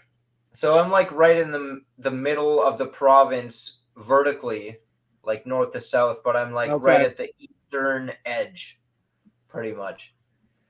Man. But there's nothing here. So like the closest city where there's any venues that any bands you have ever heard of will ever play is completely out of the way for them to go to. Like it's not on the way to anywhere else that they would be playing. So 90 times or 99 times out of 100, bands will only come to Edmonton or Vancouver, which is like Vancouver, 6 or 8 hours away for me. So, because I mean, you're talking about spending a massive amount on fuel for little amount of payoff. And just time too. I mean, it's a day to drive down there, and then you see that like Queens of the Stone Age, like 8 hours down. We left at like 6:30 in the morning. We got there and we checked into our motel. We ordered food to eat, and by the time the food was there, because it took an hour and a half instead of 40 minutes, like they said, for delivery, then we were late for the show. So we missed the opening band. I hadn't heard of them anyway, but so yeah, you go to the show, you go back to your hotel, and then the entire next day is a write-off as well. So it's at least you're driving days. And I just looked up Jasper on the map. That's the closest. Yeah, dude, that's a fucking haul. There wouldn't be any shows there either. That's like there wouldn't be anything there, to be honest. God, maybe like really small bands. But no, like you're closer to Calgary than you are Vancouver. Yeah. It's about the same. So that would be the like Calgary, Edmonton, Vancouver are the places that bands come to, basically. I tell you what, though, that is beautiful up there, man. Holy hell. It is. It's a nice spot. I mean, that, like we always see Tyler showing his Alaska stuff. Yeah. You there? Yo, I'm on my phone now. That's better. Yeah, I don't hear anything in the background now. We're picking up some artifact from somewhere, but yeah, man. I mean, we see Tyler in his Alaska pits, and you're just like, God, man, it's just mind blowing. It's like the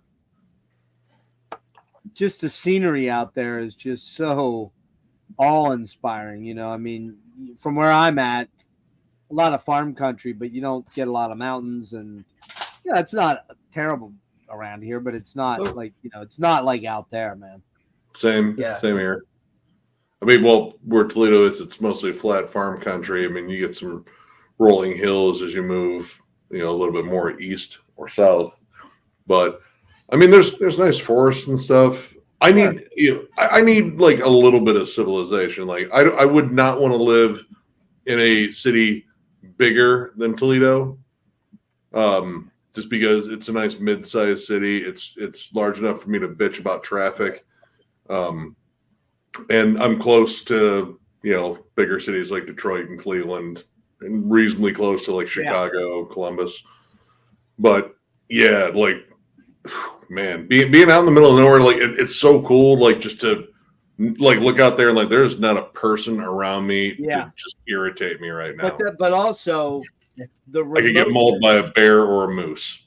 I was gonna say the remoteness of that kind of area would also kind of be like, man, for me it would be like, oh man, I personally, maybe as a younger guy, your age, Eric, I would be like, all right, road trip, let's do it. But man, as a 50-some-year-old dude, I'd never go see a concert the rest of my life. Yeah, fuck that, man. That's the thing, man, is I've seen literally like 3 concerts, basically, that have. Don't feel bad because Devin lives in California and he's seen like 3 concerts because he lives in bumfuck nowhere. Well, that's how it is, man. Actually, that's not true.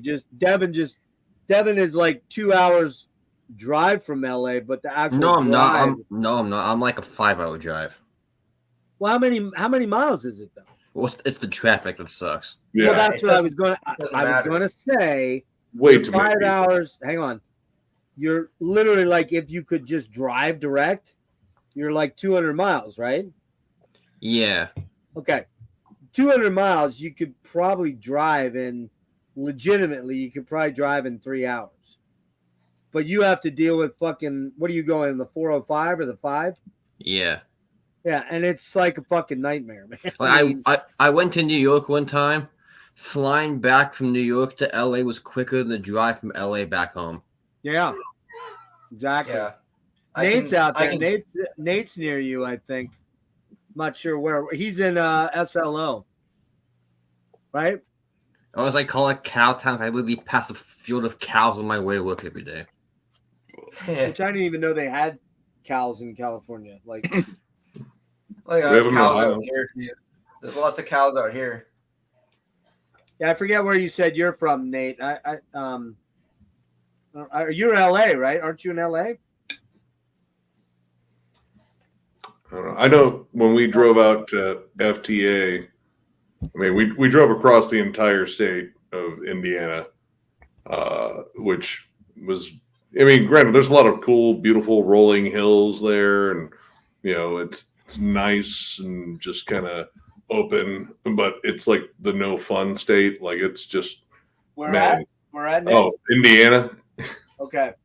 Yeah, Indiana's. But I mean, like that much open area. I mean, it's kind of cool just to drive through, but after a while, man, dude, I just wanted to see You civilization. should go to Kansas or Nebraska where it's like flat and nothing but like cornfields and wheat fields. I mean, there's not and twisters. I'll never forget. I went out to get where we were going.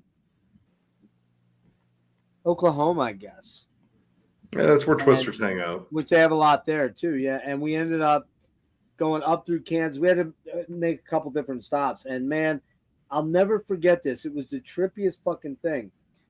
We came into like a bunch of storm cells, and on either side of us, many miles away, but you close enough you could see them. You could see like these twisters, and on either side of us, I saw 2 different twisters. I'm like, what do we do? And he's like, well, we just keep moving. We're not, you know, they're tracking. They were tracking the direction we were going. But that was kind of a trip. They were the only 2 twisters I've ever seen. I was like, man, what the fuck?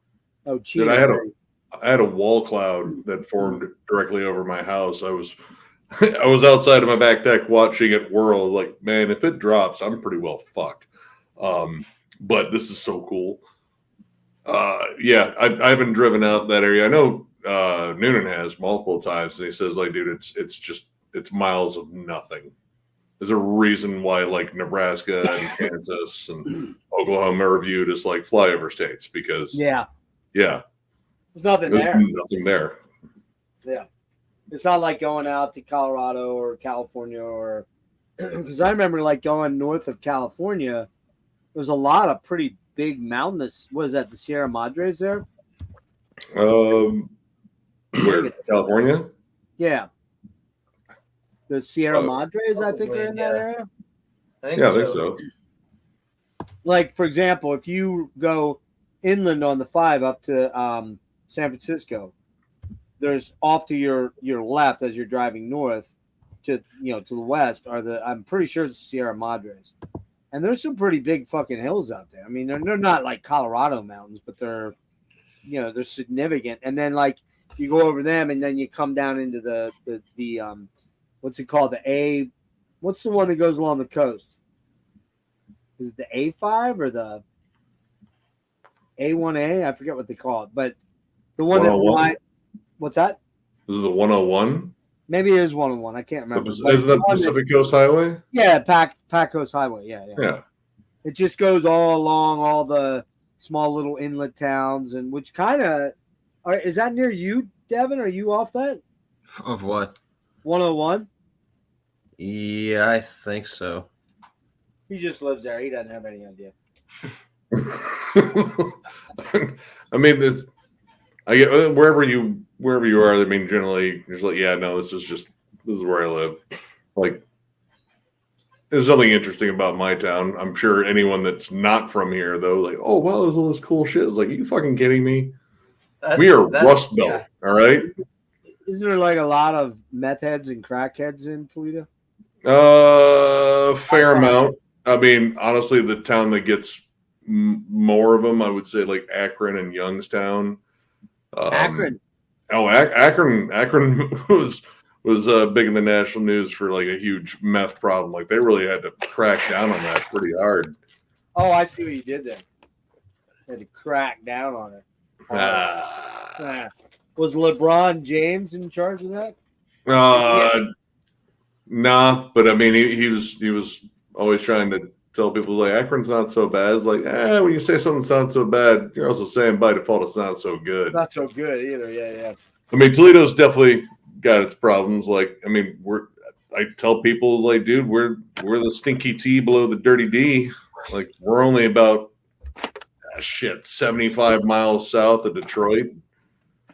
Yeah, it's kind of surprising to me that you guys go there all the time, but I always thought you had to go through Indiana to get there. To Detroit? Yeah, I don't know why I thought that. No, Toledo's right on Lake Erie. Like it's right on. It's like right on the corner of the Ohio border. Yeah, like the Michigan border is like 20 minutes from here. Yeah, so you like cut through that corner of the upper northwest corner. Yeah, 75 north, and then it goes right into downtown Detroit.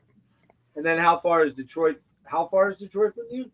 I can get there driving my way in hour, maybe a little bit under, because Michigan is a lawless land. You can drive 90. The law of Nick's land. They don't give a shit. How many miles is it? I would say it's about 75 to 80 miles. Okay. So I don't know why I always thought you had to go through Indiana to get there, but I guess it's actually got to go through Indiana to get to Chicago to get there. Yeah. Oh yeah. I mean, if you take you can take 80. Chicago is about 2.5 hours. Well, all right. Again, I don't drive the speed limit. In fact, I was going like 97 most of the way through Indiana, so I shaved off some time. God, dude. Oh, dude, yeah. That's like I said. Noonan was keeping an eye out for cops, and so was I. And there was one point where we did have to slow down because there was an unmarked car in front of us, but luckily that unmarked car was going 80. But I beat feet. I don't like long trips. I want to point A to fucking point B. That's what I want. Excuse me, officer. You're really cramping my style, man. I want to go back. I've managed to talk my way out of so many fucking speeding tickets. Oh, dude, yeah. I have a silver tongue, I guess, when it comes down to that. But I'd say Chicago. Chicago might be like a 3-hour drive because you have to take the turnpike, and the toll stops get more frequent. Yeah, as you get closer. Yeah, and I mean, the Indiana portions. Probably the shortest one, just because I think the only place directly off of the turnpike in terms of like a larger city is Gary, and no one wants to go there. I mean, think about this. I slept in Gary. I tried to. Remember, I told you that story. Tried to. Didn't last very long. I ended up saying, "Fuck it, I'm going to drive over." But I can imagine this. Imagine this, Devin. Yes, officer. How are you? Sir, you were traveling in excess of the speed limit. I know, officer. I can't drive 55. You see, you don't know me, but you should. My name is Nick. I'm Nick of Thralls and Metal. They don't recognize me. I just make up some bullshit excuse like, would you like my autograph, officer? Yes, I'd like you to autograph this ticket. No, that's not what I was thinking of. Have you heard the latest? Go ahead. Insert. Oh no. I know the last one, or well, actually, no, not the last one. The one before that one, and these are this year too. This year, both in Indiana too. We were on our way back from the Cursed Morbid Angel tour, right? And I got pulled over like just shy of the Ohio border. I was going like 85, whatever. But a cop pulled me over and was like, and John's girlfriend was like, "Oh fuck!" And it's like, "Don't worry about it," because she's from Arizona and California. And it's an ordeal when you get pulled over. Like, they want everyone's ID and they'll question everyone and all that shit because I guess the cops out there, especially in Arizona, are just cocks. But I just hand them my license, registration, proof of insurance. Like, man, I'm sorry, I lost track of the speed there. I was just trying to get my friends home. We're coming back from a concert. We're all the way from Toledo, and I want to get back before I get too drowsy, and it's getting. And I'm close. high on shrooms, but never mind that. Oh no, I don't do drugs at the show, but I wait till I get home. But yeah, no, he's like, all right, just be on your way, be safe out there. Never even. And what's the actual speed limit? 70. So 70 or 10, 65, one of the two. So you were 10 or 12 over then. I got pulled over on the way back from Heavy Hell just outside of Indianapolis for going. I think he said he clocked me at 83. I was like, I was probably going faster than that, but yeah, just told him like, yeah, we have a long drive back home, man. Very tired, had a long day, kind of sunburned too, and you give them a good excuse, and they're like, well, all right, just slow her down, be careful out here. Like, okay, I will listen to you, officer. As soon as I don't see you, you bet your ass I'm going 90, and I did. And even Noonan, because when we got pulled over with his girlfriend in the car, as soon as the cop pulled off and we were driving, she's like, all right, what the fuck was that? How the hell did you pull that shit off? Like, just don't worry about it. It's fine. Yeah, I've rarely pulled that off, but I had a record going. I talked my way out of 13 speeding tickets in a row. Holy fuck, dude. And then I got, 3 in a row. And then I'm back to talking my way out of 2 in a row. So, yeah. How have you not lost your license if you got 3 in a row? Oh, no, 3 in a row, like separate instances. Because I don't get pulled over often. I'm not talking like, I got pulled over 3 times in the same year. Okay. Once 1 year. Yeah. It's never close together. But, yeah, because the ones I managed to keep talking myself out of, that 13, that was when I was delivering pizzas. Oh, okay. Yeah, I just need to get this pie to this guy, officer. Yeah, he's eaten weeks. Dude, we're stacked up at work, man, and they got me working like a dog over there. And man, boss is just kind of on me if I get this done quicker. Like, hey, all right, just be careful around here. Like, you betcha, sir. Oh, guy, I am going to listen. Would you like a slice off of this guy's pie back here? It's okay. He'll understand. He doesn't tip anyway. Fuck this guy.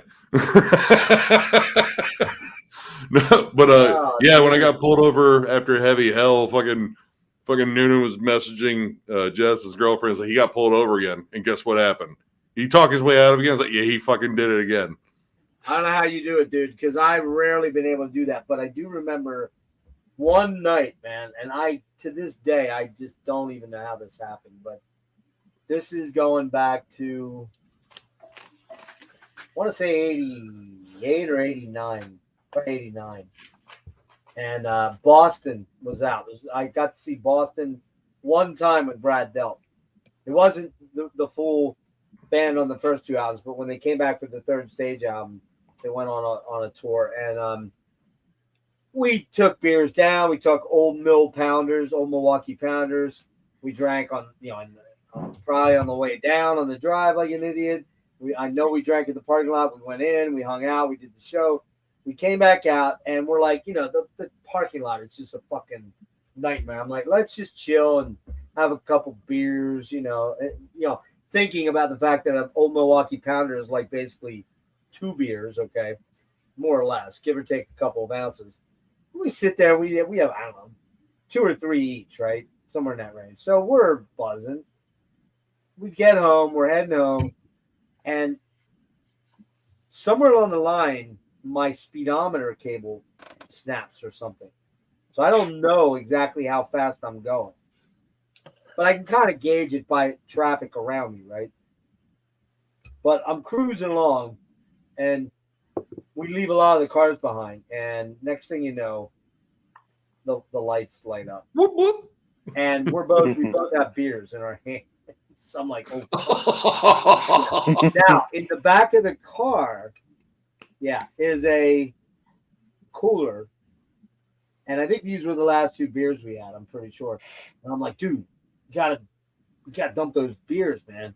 So he takes my beer and he chucks it in the back, and we get pulled over, and it's an officer that I can just tell by his look, man.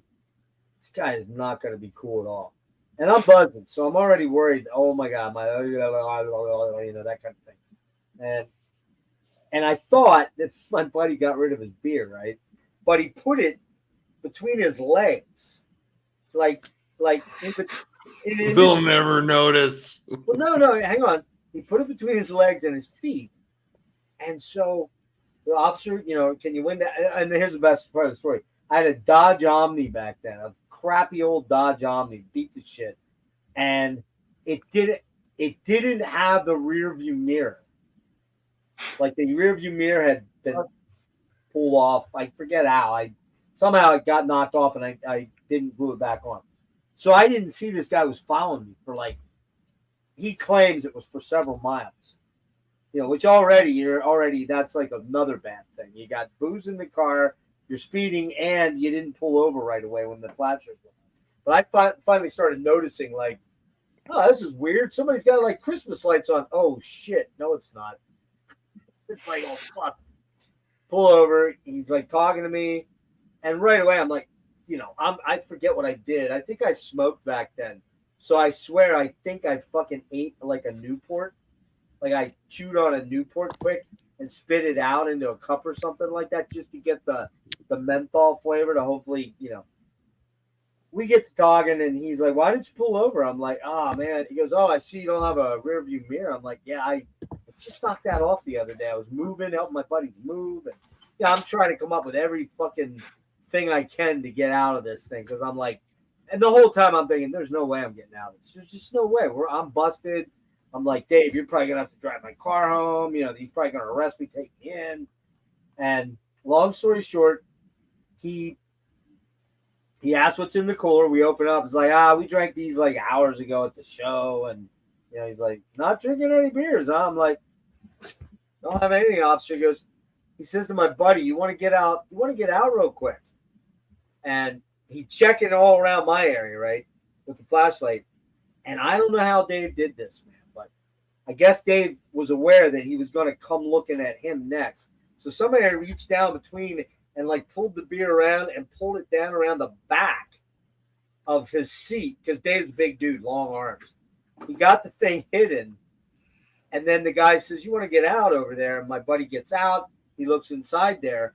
I don't know how he found a way to niche the beer behind my. I had those. You remember when the sheepskin things were big? You put them on your Nick. You might remember this. Those sheepskin seat covers were big. Oh yeah. Like the furry fuzzy ones. So Yep. now he got it up underneath the back. He was long. He had long enough arms that he could reach up and snag it up underneath there so that it didn't fall. And he gets out, and the guy's looking around. He doesn't see anything. He goes, "All right," writes me up for the speeding ticket. I was doing 85. And we go to take off, and my buddy's like, "Hey, don't take off real fast before the cop leaves." Because he did, and he even said, he goes, because he's probably going to follow us. He's probably going to follow us, which he did for a little while. But he reaches behind, and I'm like, the whole time, I'm like, in my mind, I'm going, "Where the fuck is that beer? He had a beer between his legs. Where'd it go? How'd he magically make that thing fucking vaporize?" And I'm like, once he gets back in the car, and the guy goes back and writes me up, I'm like, "Dude, where the fuck did you put that beer? Up your ass? Where is it?" He's like, "I got a secret hiding place." And how he managed to do it, I'll to this day never quite understand. But he managed to sneak it up underneath that thing that it didn't tip over and spill. How he did that is even a bigger mystery. But when we pull away, he pulls the beer out. I'm like, that is fucking David Copperfield could learn I was shit. gonna say. That's David Copperfield shit right there. I'm like, that is insane. How long we went, and I didn't get a DUI. Strangely enough, I can't believe it, because I should not have been driving. Let's put it that way. I probably not, but yeah, crazy, man. Just sometimes sometimes you get lucky. Now I've got other stories where I was not so lucky, but probably shouldn't have been lucky either. But it's just one of those nutty things. But what'd you say here, Nate? You're a natural like Ricky. Yeah, I'm a natural. No, I think you're talking about me Oh, you are a natural. in terms of making excuses. I've never really had any. Yeah, I bet you the cops out there are not very cool, but they probably, look, let's be honest here. A lot of cops deal with a lot of fucking assholes, a lot of bad people. So it's like when they run into somebody like Nick, that's like, okay, officer, whatever, here, yep, we're cool, we're good. Yeah. They're almost like they reward you for not being. I mean, generally, the first thing they ask, like, been drinking. I think that's mostly what they're looking for. Like, always. Yeah, and like, no, I don't drink at shows, and that's where we're leaving. You never drink at shows anymore. No, I don't. I mean, unless I'm staying there. Yeah. And if I have to drive back, no way. You're not even really a big drinker, right? I mean, only every now and then. Yeah. Yeah. Like, do you ever have alcohol in the house? Oh, I got alcohol in the house right now, but I don't really drink it. Like, there's a fucking bottle of Everclear here. Yeah, but I mean, like, you're not like I'm gonna have a couple beers tonight kind of guy or anything like that. No, not really. No, like, yeah, like I rarely ever drink on my own. I'm trying to think of how many times you drank on a stream with us, and it's as I don't drink a lot on the streams, not often, but and I've only gotten drunk maybe 3 times. About 3 times, actually. 3 times, because I did once for my birthday, once for New Year's, and then there was another night where I just got hammered with you guys. Actually, it had to be fairly recent because it was when I moved all my shit up here. Yeah, that's right. Yeah, 3 times. Yeah, and I mean, I haven't. I'm trying to think if I've been drunk at all, Devin, this year. Night, Nate. I don't know. New Year's Eve, I drank. I had 2 bottles. I had a bottle of wine, but I spaced it out over like 6 hours. What's that? It was the blueberry stuff. It was the blueberry stuff, and then I had 2 Guinness that night. But I wasn't like shit hammered. I wasn't even that hammered. The thing with me is, unfortunately, with my illness, the alcohol really isn't a good idea at all. So if I drink one, it's usually I get a tiny little buzz and then I just stop because I don't want to be fucked up. I don't want to wake up sick. I did get a little lit a couple nights ago, actually. When was that?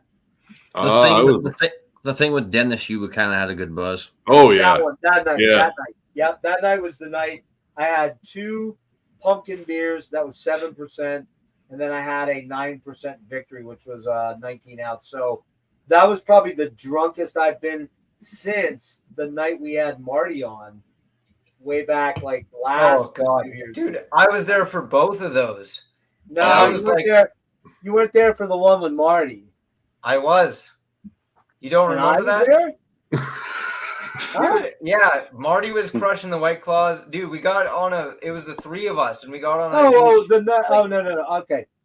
You're talking that night that we went late, like till 6 a.m. You were fucked up. You were fucked up. And Marty was drunk. I'm glad you deleted it. I wasn't drunk that night. Okay. I was drunk with Marty one of those nights. Actually, the New Year's one, I think. It was the New Year one. That's what I'm talking about from 2 years ago. Yeah. That's where Marty sent me the first Glorious Dead album. I'm gonna send you something, Nick. I send you something.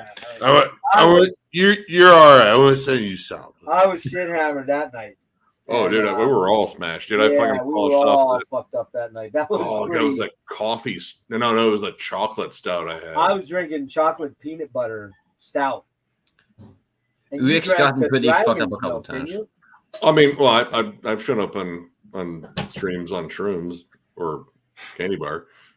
Have you been really? You've been on our stream? Yeah, dude. The one where you the instructional thing you did with Rick about like making thumbnails. Oh yeah, I was in the comment section and I'm fucking beaming. And then I came by later too. I was like, "Hey guys, how's it going?" Yeah. And Yeah, then I mean, actually the one I jumped on briefly when I was out in Maryland hanging out with Chris. yeah, I was that night just I coming down. yeah. I that remember was- that was the night you said you were like fucking. Oh, zooming dude. hard. I communed with the cosmos and connected with nature and spoke to it, and it told me to shut up because I'm a big weirdo.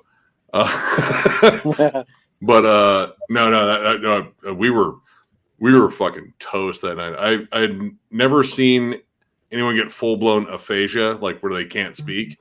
Oh yeah. Noonan got that. I was just looking at him. He's just doing like the whole like you know.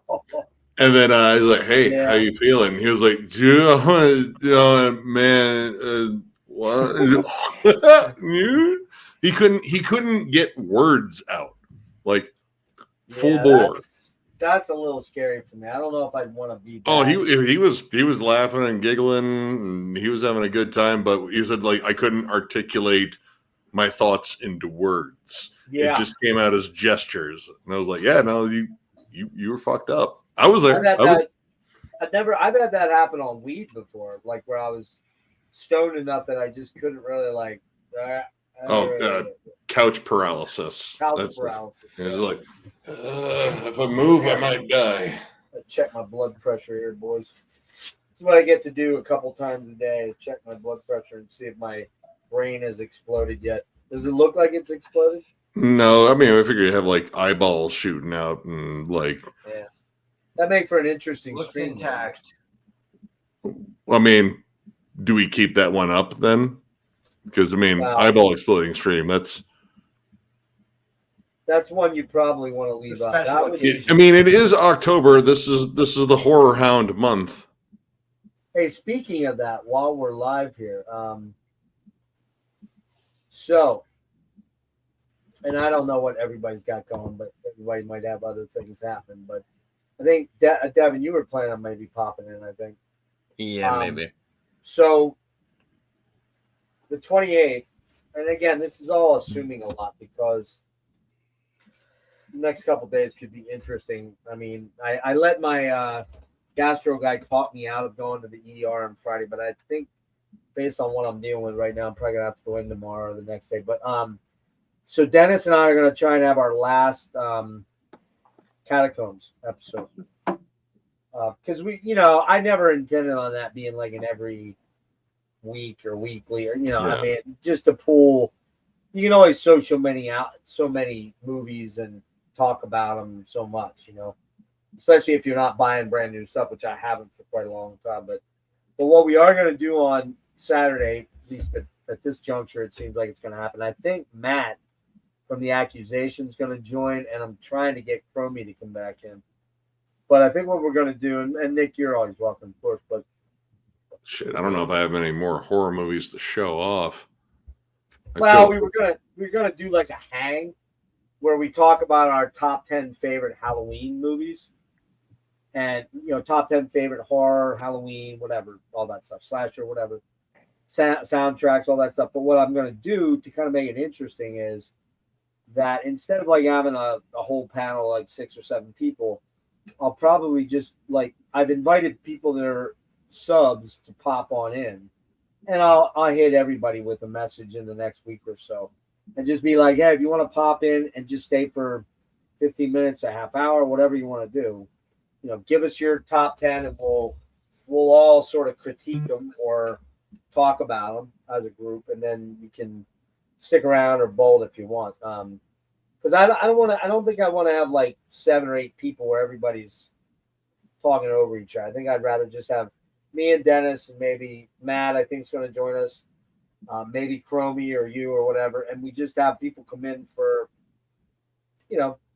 30 minutes, 45 minutes, something like that. And we talk to them about, whatever, hey, tell me what, especially if it's somebody that hasn't been on the show before, like most people probably won't have been, what got you into horror, that stuff. Not a deep questionnaire.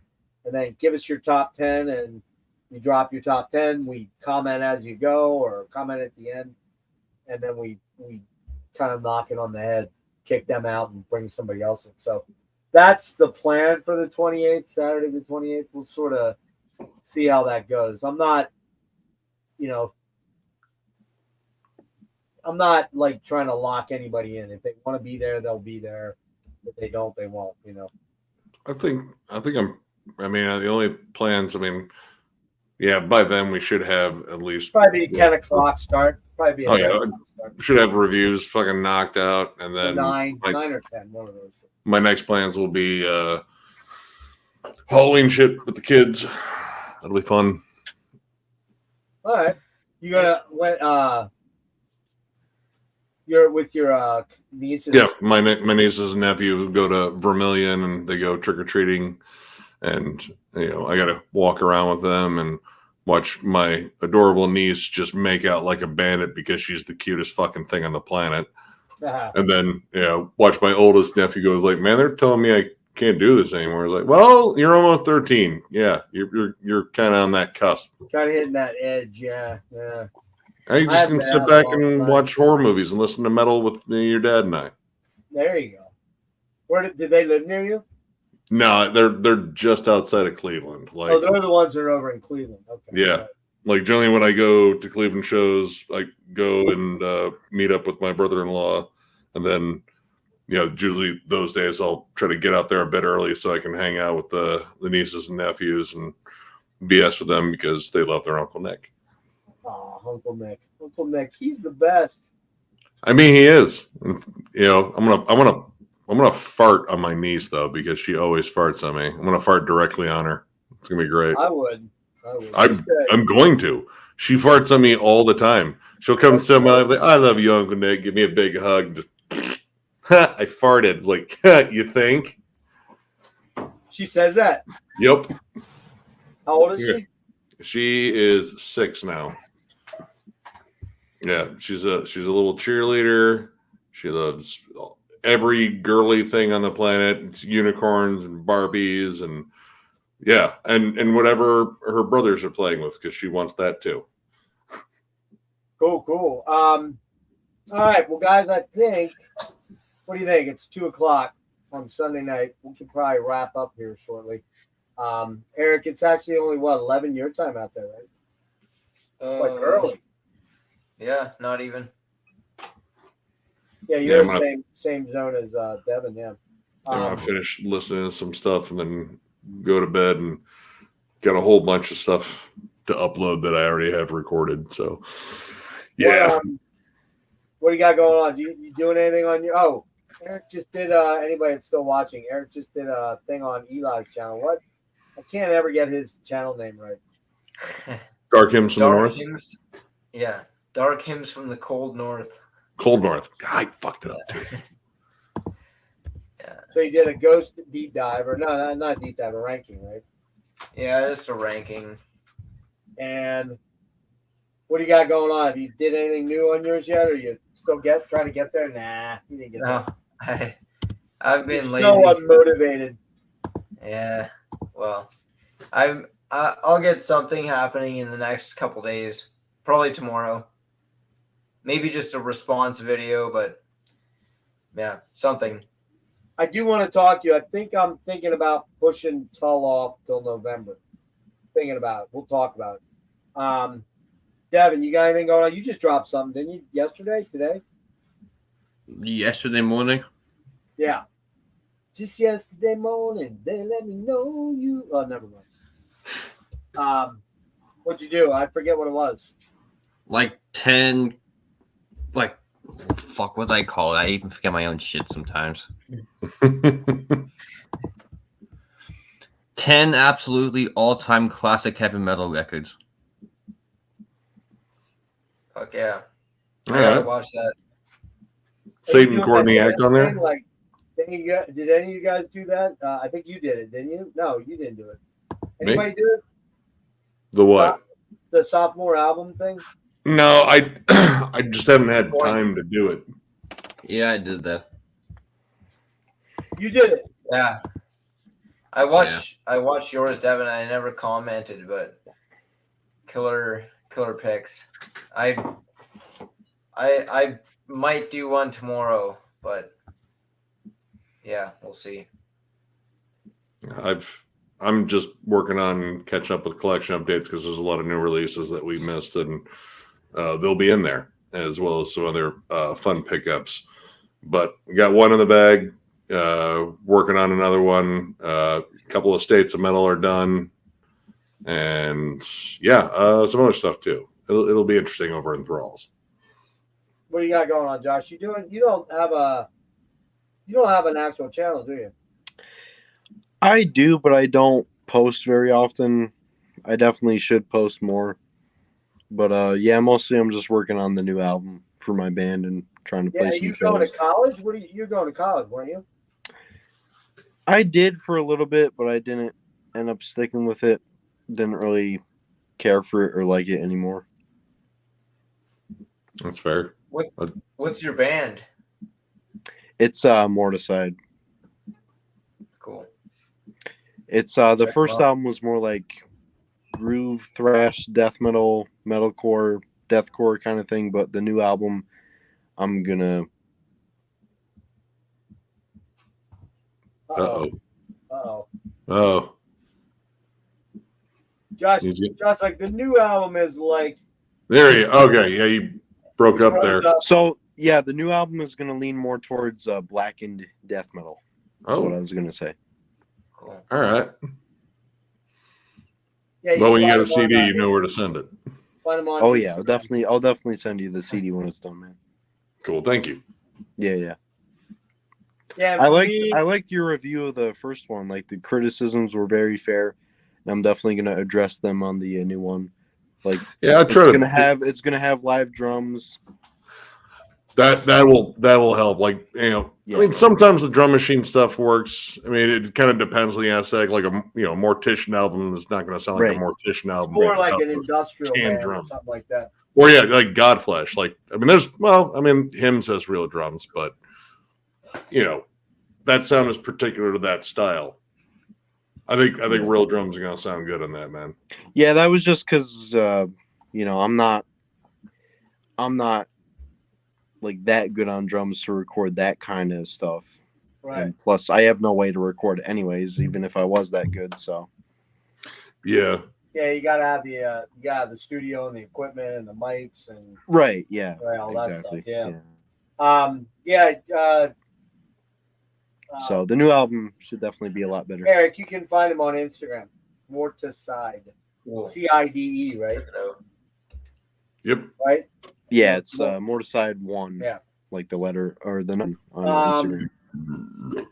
Yeah, for me, real quick, in case anybody's still following this, we are going to try to do that Halloween. I didn't title it yet. I'm just working on getting the panel of people together. So that'll be probably Saturday night the 28th. Well, not probably. It's definitely going to be Saturday night the 28th. Just don't know what time we're starting, whether it'll be 9, 10. I think it'll be 9 or 10. And then on the 22nd, I still don't have an exact time yet, but I would think 1 or 2 p.m. on the 22nd for Prague Island. I got to get with the European guys to sort of see what's up there. And like I said, I might need 1 or 2 more people. I'll let everybody know if I need to call out for anyone. What else? And then Thursday, 10 o'clock, we're doing the Rainbow Deep Dive. And then somewhere this week, I'll have a dad or 2. Maybe Chuck and I'll get a makeup on this one. I didn't even hear from him, so I'm not sure what's up there. It's kind of weird. Unless he had a medical situation, I don't know. But I got a feeling, though, it has something to do with the V. I'm just guessing, but I think it might have to do with the V, if you get my gist. I got blown off for the V. That's what I'm thinking happened here. And then, so a couple, maybe 2 of those. And then coming up towards the end of the month, we'll have some more interviews that will be interspersed here and there. Because the Mongrain one kind of came up fairly quick. We've been talking for a while, but it was like, hey, when can you do it? He's like, let's do it Sunday. And the Paul Kerr one came up out of kind of nowhere, man. I mean, I reached out to him a long time back, like 6 weeks, 7 weeks ago. Thought it was a done deal, and then out of the blue last Saturday, I'm like, hey, sorry about this, buddy. You still want to do that? I'm like, sure. And then we ended up doing it like 3 days later or 2 days later, something like that. So that was a fun one, though. That was cool to talk to Paul. Dude, I had a Noonan over, and he was spellbound, like by the whole interview, because I mean he just recently got hip to how badass Atheist is, and he loves Cynic. Like, you know, Sean was like his favorite fucking drummer, like one. No, I was talking about Paul Kerr though. Oh, I thought you were talking about Paul and Kelly. That was Kelly. cool. Yeah, that was cool. That was awesome. That was a great interview. Yeah, well, the fun thing about with having Kelly on, Kelly and I are both talkers. Kelly's a talker. I'm a talker. And so I kind of could lay back a little bit. A couple of times I had to be like, wait, you're getting too far ahead. You're telling the story too far ahead. So, but that was fun. But I meant the Paul Kerr one. Okay. November. Oh, for November's Doom. Yeah, that came together like super fast. And then Devin gave me the idea. I don't know if you heard this, Nick, but Devin gave me the idea. He said it'd be cool if you talked to somebody in Paradise Lost. And I'm like, yeah, it would be cool. So they have that 30th Icon coming out soon, the re-recording of Icon. So I reached out last night to their people, and he got back to me today. He said, let me check into it. We might be able to make that happen. So maybe I'll have Greg or Nick or one. You gonna try Dan Swano still?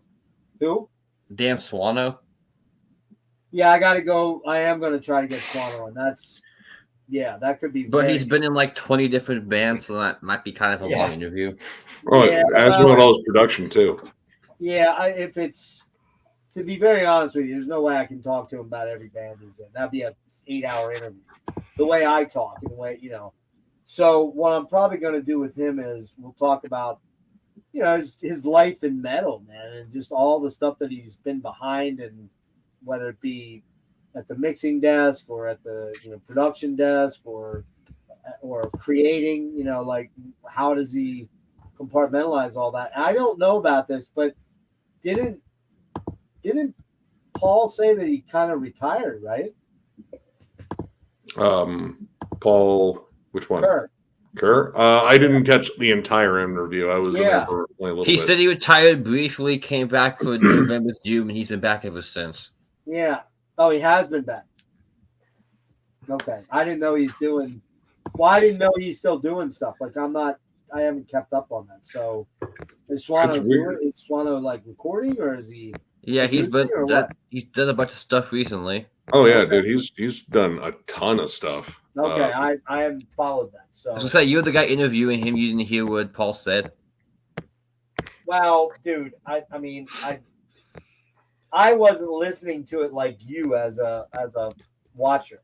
I was thinking about my next question, and yes, I listened to him, but I thought he said he was retired, and that he got him to come out to do that. I didn't hear that he said he went back to doing stuff. So, but I got to work on that. I got to get with. I'm going to give Paul another, you know, week or so, and then step away and be like, hey, just curious, you know, is there any way you could touch base with Dan and see if he's interested, or see if it's cool if you gave me his email and I could, send him a message, or so. I don't want to because I got to be careful, man. When you're dealing with these guys and you're developing friendships or relationships with them, you don't want to be that guy that's like so pushy that they're like, ugh, guy's a fucking pain in my ass. You know what I mean? So you just got to be like with Kelly. I thought the Paul thing finally came together. It only took 6 months, but I thought he was going to get me hooked up with DiGiorgio, and that's kind of been a little bit of a slow burn. But DiGiorgio's been touring a lot, so you know what I mean. Now, these guys, I got to slot in when they're not on the road. So, but I think I can get DiGiorgio and Hoagland pretty soon. I also am going to get the guy. Probably very soon, the end of the month, I'm going to get Michael Coons from Laz Rocket, the singer. Yeah, you were saying. Yeah, I got my buddy Craig. That's his best friend. So when I actually reached out to Craig, he's in Well, he's home now, but he's been in Australia for 3 weeks. Hey, Craig, do you know the guys in Laws Rock? And he's like, Aaron Jellum's my business partner. So he clearly knows him. He's the guitar player. I'm like, and he's like, and Michael Coons is my best friend. I'm like, so we got to talk a little bit. Just hook a brother up, you know? So it's kind of how you have to do this. You got to work the phones a lot. So I still have another one you can do. who's that? Autopsy have a new album end of the month to try to get Chris Ryford. I'm already on it, buddy. I'm way ahead of you. Already got some info to him. Hoping that one happens because Chris is super cool to talk to. Very, very cool. And he's been doing some recent stuff. So that one's probably a very realistic possibility. So has anybody heard that new track? I haven't listened to it. Oh no, not yet. No, I mean, not yet. I love the one from fucking last year. Last year, that Morbidity Triumphant. That was a sick album. Yeah, Yeah. it was awesome. Was it? No, it was great, dude. Like, dude, no one does that Death Doom breakdown quite like Autopsy. Like, it is the doomiest thing. Oh, Yeah, that and, one that yeah, goes da, da, da, da, da, Oh, da, da. Dude. I still gotta check out Static Abyss, man. check out both albums. They're both worth it. Yeah. Wait, who's Man. that? Static Abyss. Static That's Abyss. Chris Reifert and the bassist from Oh, Autopsy. Yeah, Oh wow. Dude from Deathgrave. Craig Armstrong. Yeah, I'm Uh, actually gonna reach out to is that his name? Greg Armstrong, right? Or Greg no, Wilkinson. it's Greg Wilkinson. Greg Wilkinson. That's Yeah. it.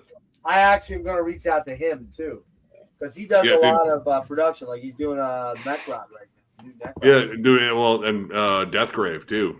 Like that's his main band That's outside his of other Autopsy. band outside of Autopsy. Oh, dude, that new album's sick, and the artwork is fucking amazing too.